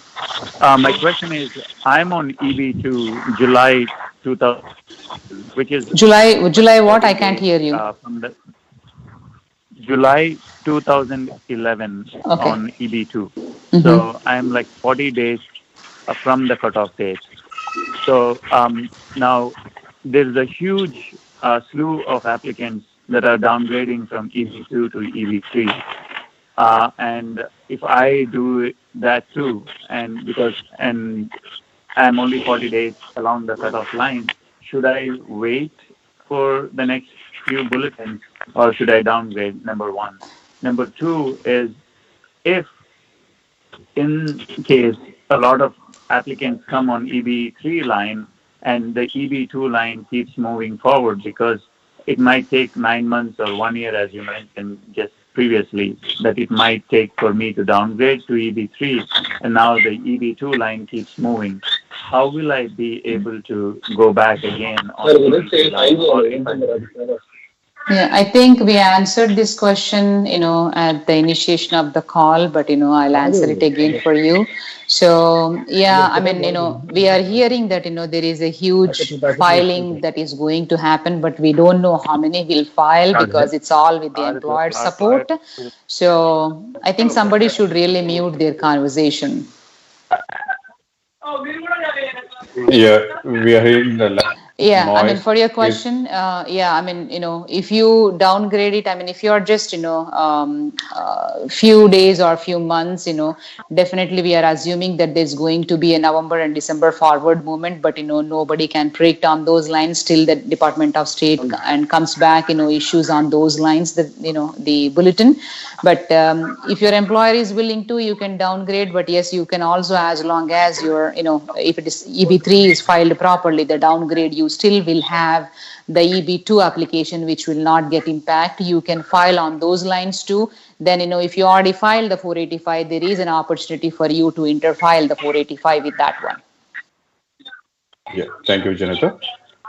Thank you. Just we will take only the next two. Thank you. Yeah, yes, 1 second, Naga. We will take Rupesh and Naga. Just to give a minute. We will take next 3 questions and we will stop the conference calls. Anyway, this video will be available on Telugu NR Radio Facebook. And Venkat, I think I have a request from, Vilas asking us to do for another 30 minutes. So, okay, we'll go ahead and continue this for another 30 minutes, but we'll close down exactly after 30 minutes. Thank you. Yeah, sure. Thank you, Janetha, for accepting. Accepting. I think we thank both of you for your time. You're welcome. Yeah, go ahead, please. Venkat, go ahead, please. Yes. So my case is I changed 3 employers. The employer 1 has filed my I-140 and still valid, and I moved to employer 2 where my perm has been filed and it's approved, but I moved on to the employer 3. Employer 3 has filed my perm now, and it's been 5 months. My original I-140 is with EB3. In this case, can I go back to the employer 2 and refile 140 with them? You said that, you got the perm approved and then the I-140 was also filed with employer 2? No, it was not filed. Okay, so is it still valid? Okay, so... Yeah, it was withdrawn, Janet. You mean to say the perm is, the labor is withdrawn? Labor is withdrawn after approval. They usually cannot withdraw the... I think the 6 months time frame, whatever the validity time frame that have expired. So, there is, no way that you can, but of course you can definitely refile that. with employer 2? Not with employer 2 because, I mean, they don't have, the original, they did not file the original petition. So I don't think they can, employer 2 can go for that. So. Since you answered earlier question, basically I have to still wait for my employer 3 to complete my form and then file for the 485 concurrent. Yeah. Yeah, that's correct. If the dates are current, then, at the I-140 time frame, before filing the I-140, put the employer A's priority date that you have on that I-140 to this, third employer, and then, file concurrently I-140 and 485. Or if the employer 1 is willing to do that, so, you can, of course, go with them if the opportunity is still available. Thanks, Thank you. We can take the next call from Naga. We can take call from Naga. Sure. Thank you both. Thank you both for your time and for this platform. I'll keep the question simple. I have an EB3 with my previous employer, and I also have EB2 with my current employer, and both of them are September 2010. Now both these companies are willing to file adjustment of status for me. Now, which one should I prefer? Should I go for EB3 of my previous employer or EB2 of current employer? I think you should go with the EB2 because, the priority dates and the category really matters there because, of course, you have the eligibility on both lines, but, when the spillover happens, everything coming back, it goes to EB1, 2, and 3 in those, categorical order. So I would definitely advise you prefer for the EB2. So, because you definitely don't have to worry about, just the filing date. So, yours is the final action date. I would definitely go with, EB2. Okay, but again, my date is September 2010. Oh, September 2010. 2010. Oh, okay. So final action dates are only September 2009 for, okay. I think still on those lines also, I would still advise, keeping the EB2. That's what I would advise. Oh, sure. Thank you, Janetha. Yeah. Okay, thank you, Naga. One question. Yes, Srini, go for it. Yeah, yes, Janetha, you actually, thanks to both. You answered about the family stuck in India and asking them to travel here in case there is no chance for them to travel back because of the visa unavailability and we can't get the visa to come back in coming 2 to 3 months. What would be the best approach you suggest us to go ahead with the dependent filing? Yeah, best approach would be you still maintain your H1B as a fallback status so they could have that visa and travel back, and if the dates remain current by the time they enter, you can just do the 485 for them as well. Hello. So you are not suggesting any consular processing in this case? I wouldn't really, because it takes time. So if you are willing to, make your family wait outside for those kind of consular process, because, here the difference between the adjustment of status and the consular process is, now the file is with the USCIS, it has to be triggered to send it out to the National Visa Center. That's when from there it goes to the consular process. So it takes time, and then there is no direct form or things like that we can do. So, back and forth communication takes some time, and sometimes they just sit on that for several years also, not even making a call on that one. So, it's up to you. So. Okay, thank you very much. Okay, thank you, Srini. Yeah, thank you very much. Yeah, we can go for next question if anyone have. Hi, this is Siddhi Anji. I have a question. Yes, please go ahead. Yeah, my question is, my priority date is 2014, and what I have been hearing is, there is a priority date movement in the upcoming months. So, is it possible for me? Is it recommended for me to downgrade now or wait, because my priority date is Jan 2014 in EB2? I would recommend downgrading it because right now we are at May 2011. So anyway, give and take, we are seeing 4 years. So I'm not really sure whether that will move that quick up till 4 years, but it might be possible. So I'm not predicting on that, but I would definitely advise if it is a possible option for you to go ahead, downgrade it, because if that date goes forward, you can use both. So I would say, yes, go ahead and downgrade it right now. Right. So because there's a huge difference in the years. Okay. The other question that I have is, now that I went for the approval for EB2, right? If I downgrade and my EB3, I went for the approval also, I get it. Just in case, as others have asked you, if EB2 priority date, or the green card filing date moves forward, then EB3, can I still use my old I-140 approval to file for the green card? Yes, you can, and then you can use those dates for filing. Using those current dates, and then you can interfile with the current, using whatever the 485 is already there on the file, or you can, go ahead with the new. But yes, definitely you can use that. So I can use both, right? EB2, and if I downgrade, I can use EB3. If I want to opt, whichever is coming first, I can. That is correct. One, yes, right? Yes. Thank you so much, ma'am. Thank you very much. Yeah, we can go for next call. Janetha, you answered the earlier question. If withdraws the 140, right? Can the employer still use the existing, the same firm labor to refile? Yeah, if the I-140 is withdrawn, if the original I-140 was filed within the time frame and validity dates of the firm, yes, they can refile, as I said, unless and until it was withdrawn for, misrepresentation or for fraud. Okay, so they can still use the old. Yeah, by refiling, they are still stating again that they do have the opportunity available. They can do that. Unless until, I stated that, if it is withdrawn or, prompted the revoke from the USCIS for fraud and misrepresentation basis. Oh, thank you. Hello, this is Chandra. I have one question. Yeah. Yes, Chandra. Yes.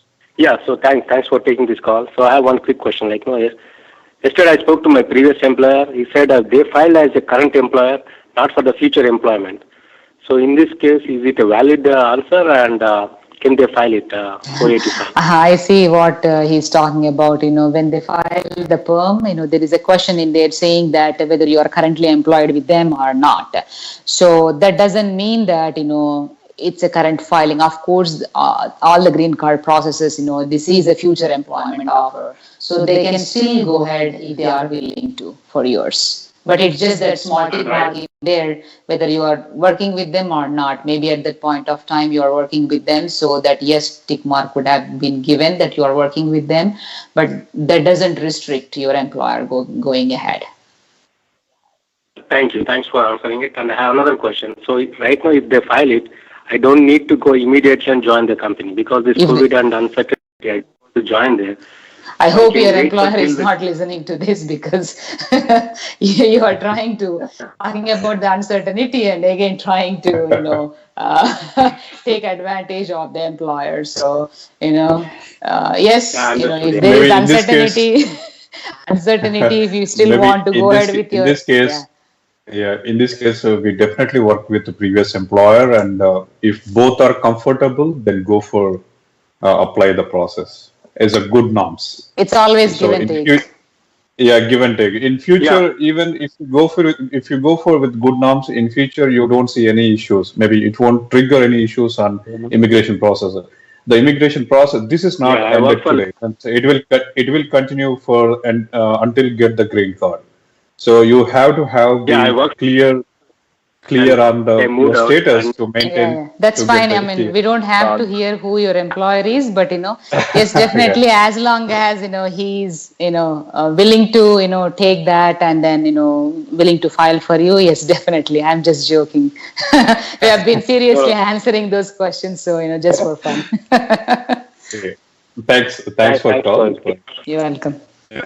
Thank you very much. Yeah, we can go for next question. Vijay here. Vijay Kumar here. Hi, Vijay. Hello. Yeah, Vijay Kumar. Hello. Hey, I have a question. My priority date is August 2013, and I have an EB2 from previous employer and from the current employer. Do you think I can downgrade? And my daughter is in the middle school, 7th grade. So do you think if I downgrade, it's going to benefit her in some way, or? So you said you have EB2 and EB3 both? No, I have EB2 with both previous employer and with the current employer. Oh, okay. I think, yeah, definitely, what is your priority date? 2014, you said? 13. Yeah, 2013, August. Okay. I think it will benefit you if you go ahead and then, downgrade it and file for the 485 because, it's a good opportunity for your daughter as well if she really wants to volunteer, her time, during her high school and then, in middle school, if she has to. She will have her own EAD and advanced parole. So, yes, I would definitely recommend downgrading it. Okay.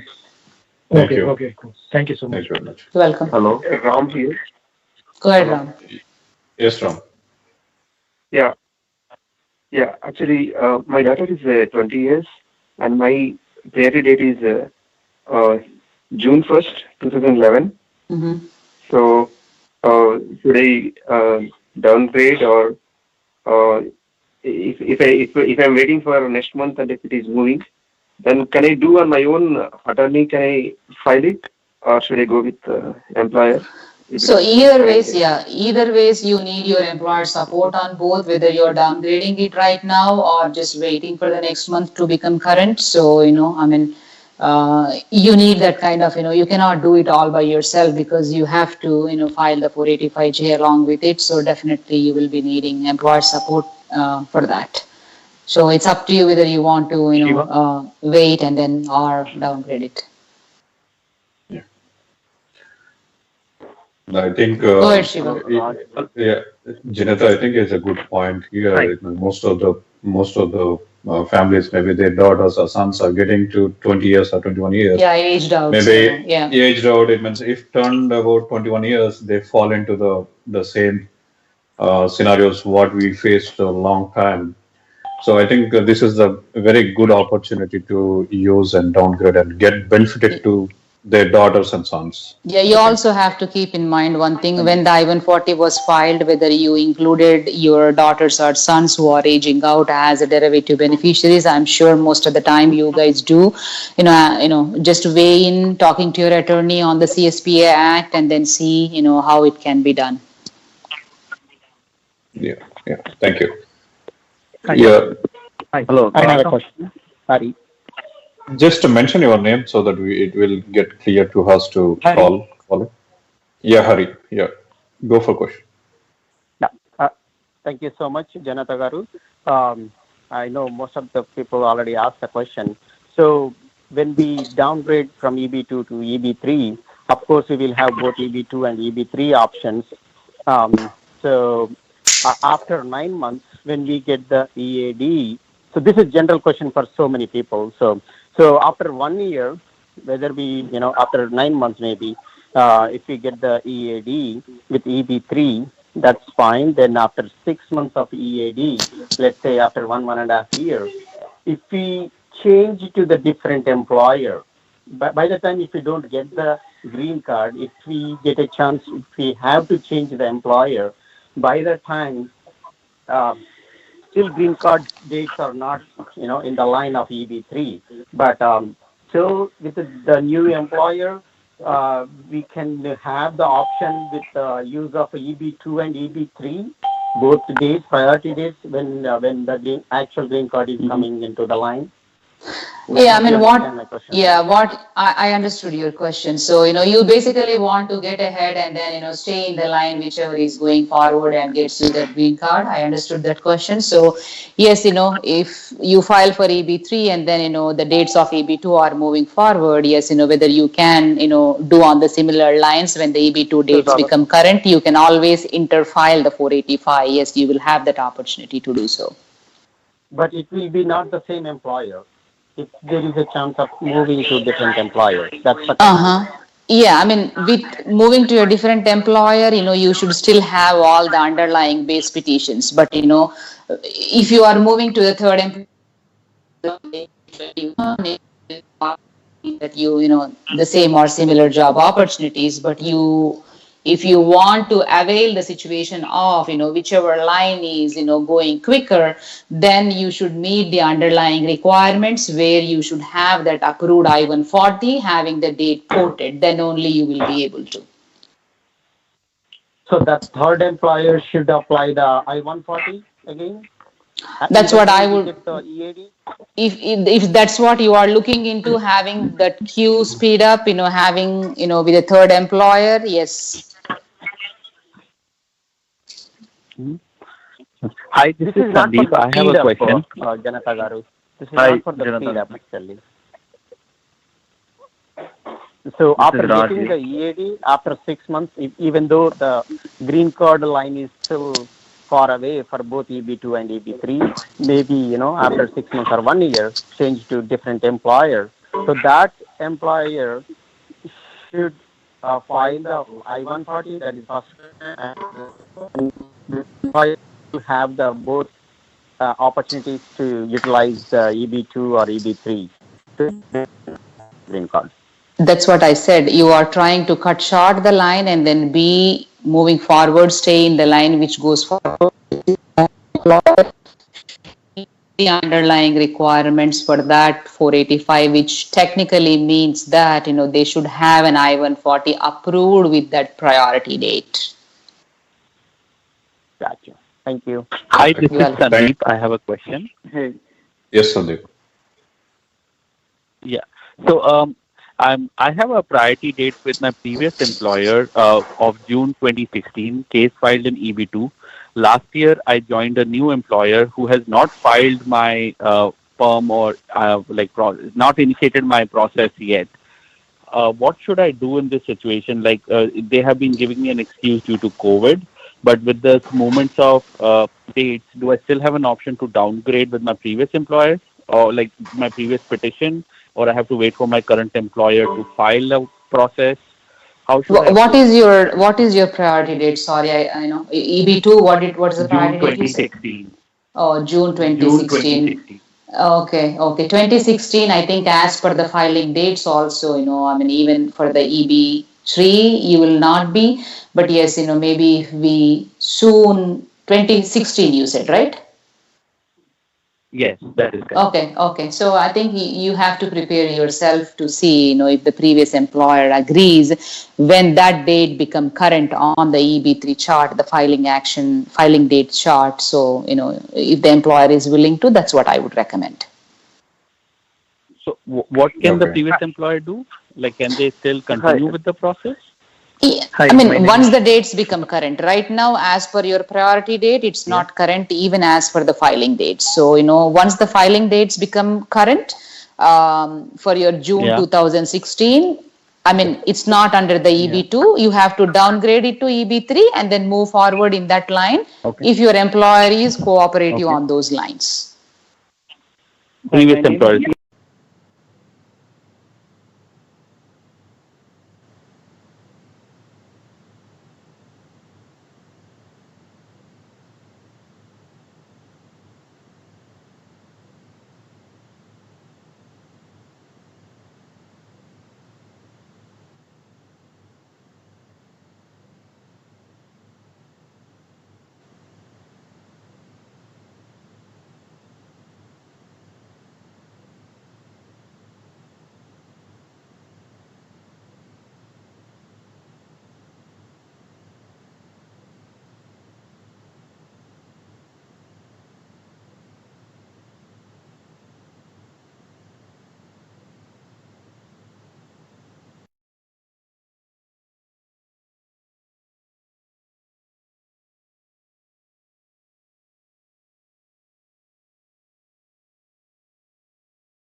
Always, make sure also maintain your, fallback H1B status. I have another question. So, My priority date is actually, May 2011. And I still, it's in EB2. I just missed that date. So I still have a time actually, let's say for next month's bulletin that will be coming on, October mid, right, or October probably 20th. So should I wait until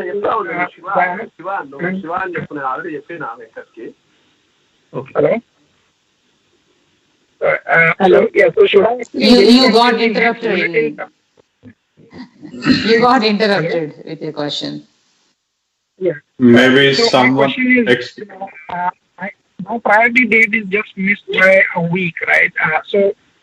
Should I actually wait until the next bulletin comes and be ready with everything? If let's say they accept, the priority date for EB2, should I just file with EB2? And if they don't accept, then I go for downgrading option, or do you recommend regardless go with the I got your question. I think, based on your question, so as you are a week shy, so your question is whether to move forward or just stay put till you have the next bulletin. It's up to you. It's an individual decision.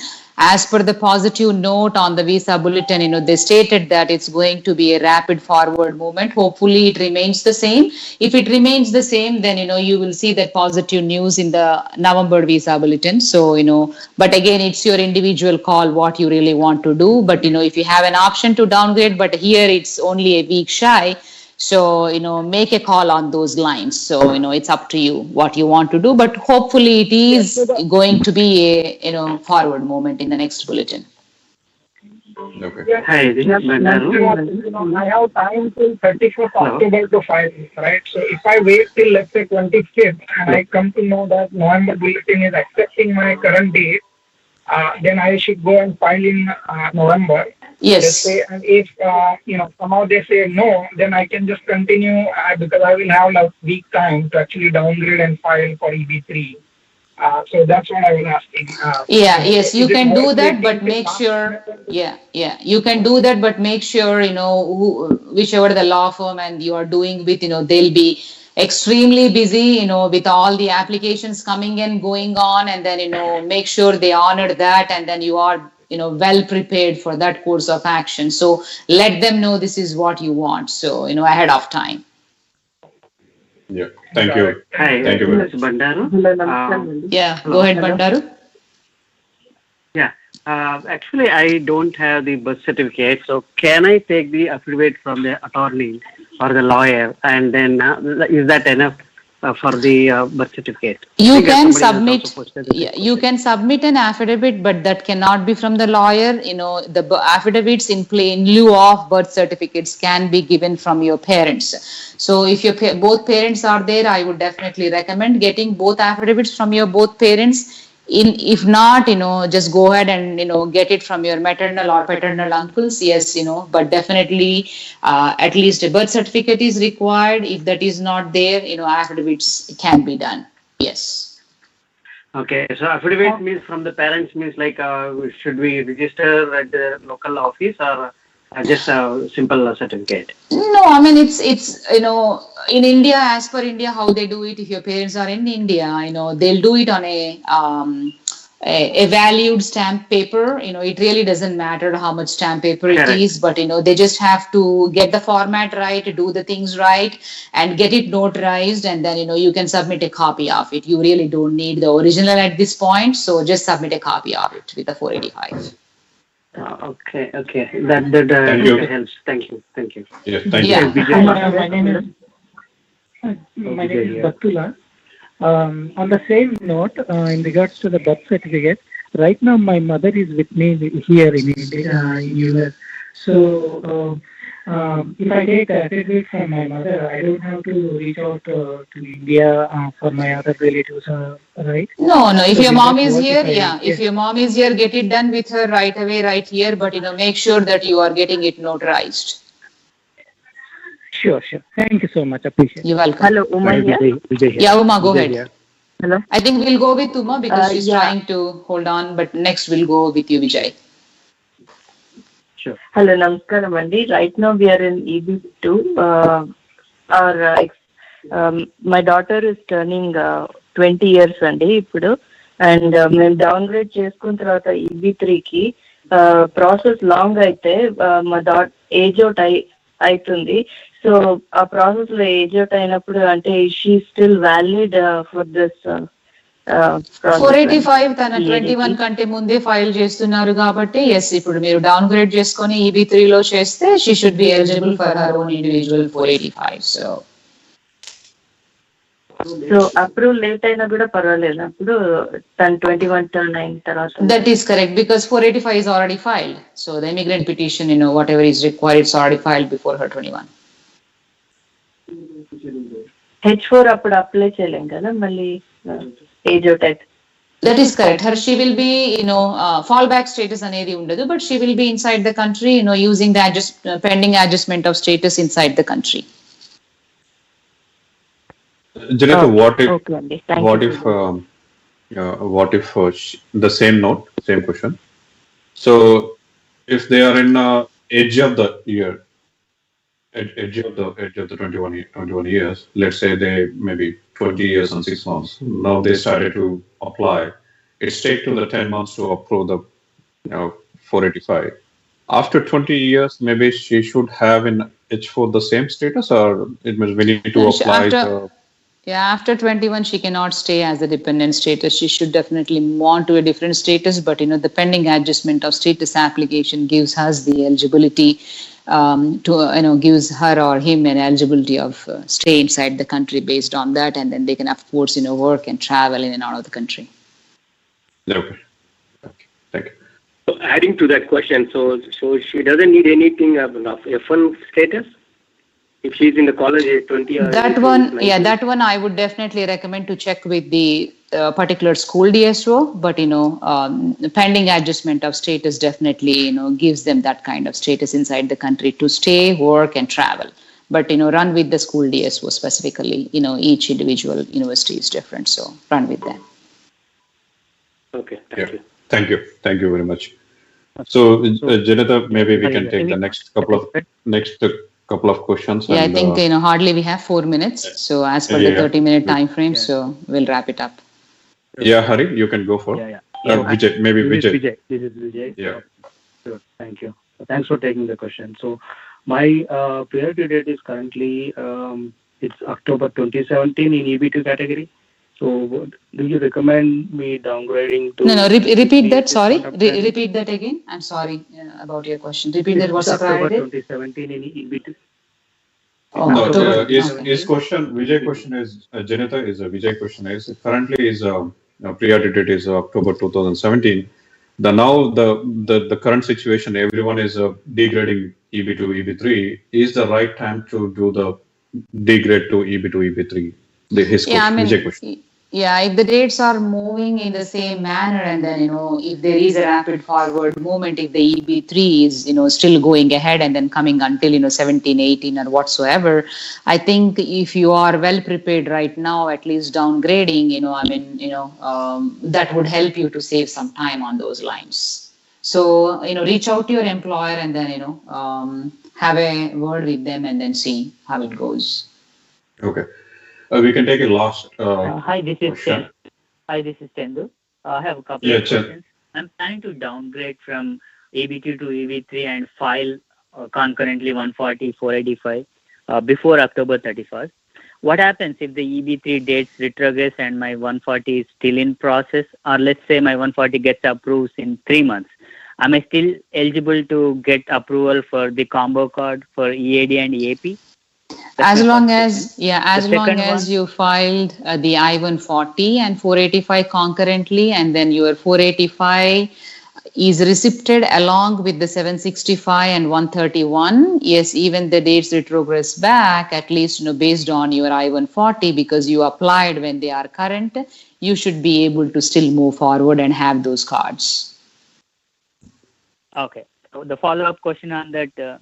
If I need to travel to India, I still have valid H1, but I don't have valid visa. Let's say the consulates open in January. So if I'm still waiting for the combo card, can I travel to India and get the visa stamping done and come back? I don't recommend that. Yeah, I don't recommend traveling. Once you travel during the pendency of the petition, it is considered as abandonment. Once you put up the 485 petition, wait here inside the country till your combo card arrives and then make those kind of decisions to travel out. And also make sure you run it with your individual employers and then with the attorneys before leaving the country. Make sure you inform them, because once you leave, there is no way that something miracle can happen, they can save it.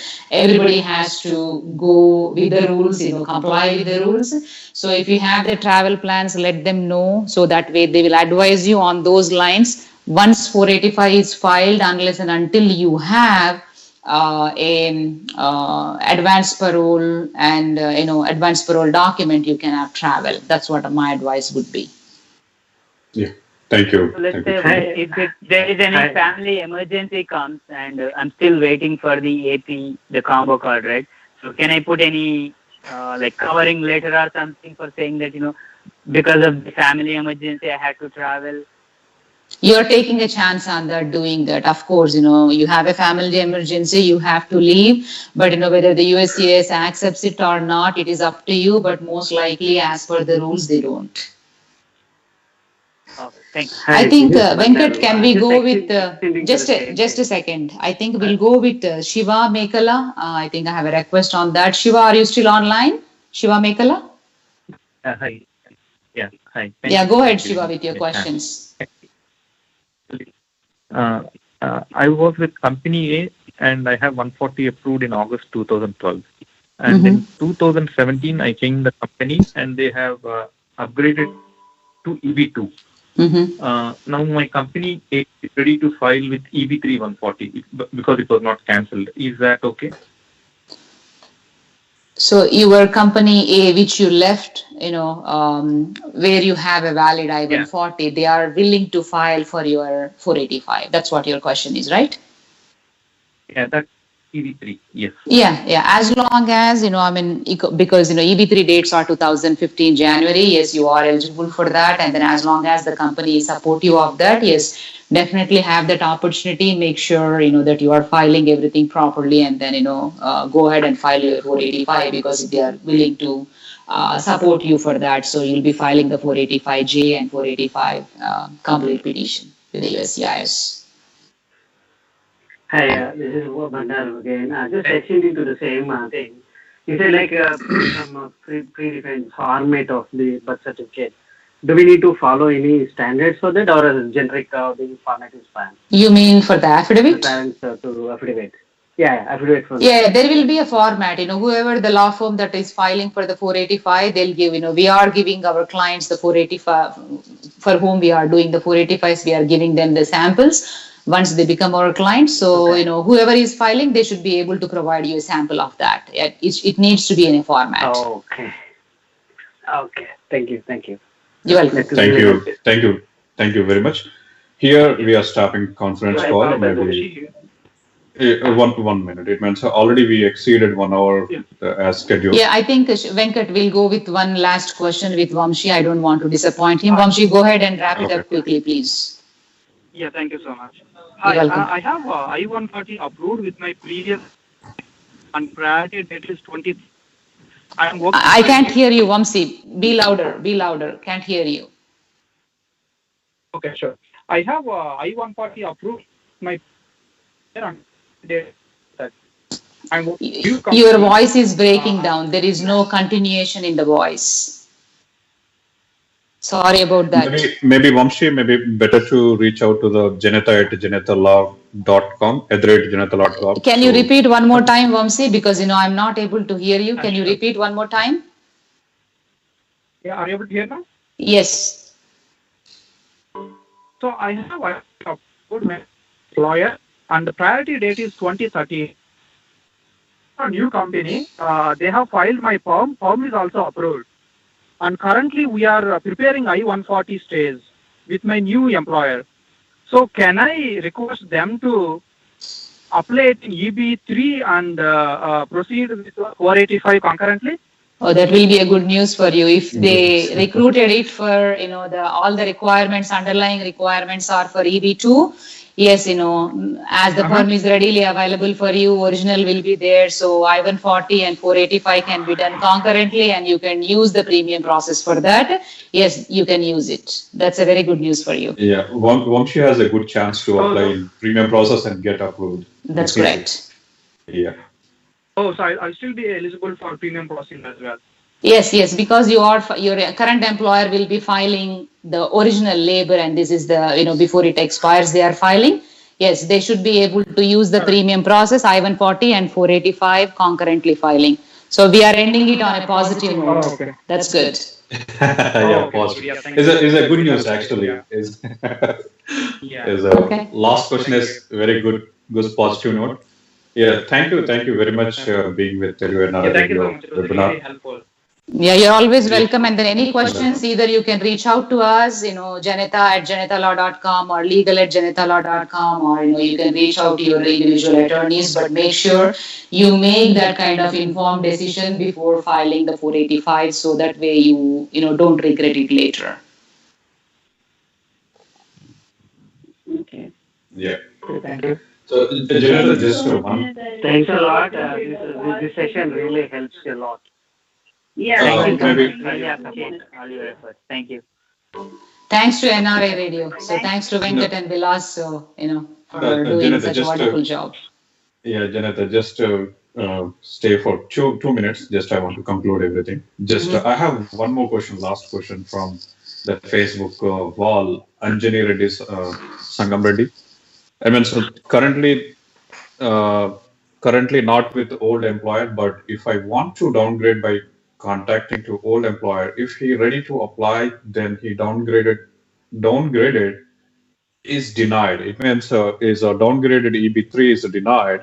In this case, would like to know what happened to my old EB2 I-140. It should still remain in place as long as that downgrade is done properly. So they have to, technically refile it, not amend it. So if the downgrading is done properly by the law firm, so you should, there should be no impact on your EB2 if the EB3 gets rejected. Yeah, is a good one. So yeah, thank you, Janetha. Thank you very much being with Telugu and our radio. Just when we asked you, we scheduled for 1 hour, but you gave me a lot of time. We know that almost 2 hours 20 minutes. Yes, yeah. Now today it means you have the valuable time for you for process your applications, but you've given to your valuable time to Telugu and our radio and community. That is very thankful from Telugu and our radio and the callers. We're thankful to you. Just generalizing, it means everyone know. It means we are trying to do immigration interviews to give the more information and simplify the U.S. immigration information so that you can understand and you can apply your case and you can talk to your attorney. Maybe you can reach out to the Janetha law firm. So get clear on your situation so that you can take action on this one. So we can do continuous immigrations next few days. Maybe today, maybe we took a lot of questions. Still, we missed. We can take it maybe in coming visa webinars. Maybe you can reach out to the Janetha. Maybe you can reach out to the Telugu NRI Radio webpage. This video will be available in Telugu NRI Radio Facebook and Telugu NRI Radio YouTube channel, so that you can go anytime and see entire the interview, so that you can get all information what we discussed today. If I missed any questions, maybe sorry for that one. Maybe you can tune to the Telugu NRI Radio in future interviews. Maybe you can ask the same questions. Thank you very much, Janetha. You are being supporting to the Telugu community or maybe Indian community past couple of years. We thankful to you. This is a very fragile situation. Everyone know the information, but they don't know how to take the steps to the right direction. I think this you're interview welcome, Venkat. This interview given the more detailed, very useful information to them. Maybe this will useful for them to go to the right direction. Thank you very much, Venkat, and Yeah. Thank you, NRI Radio and Venkat. So, it's a wonderful session.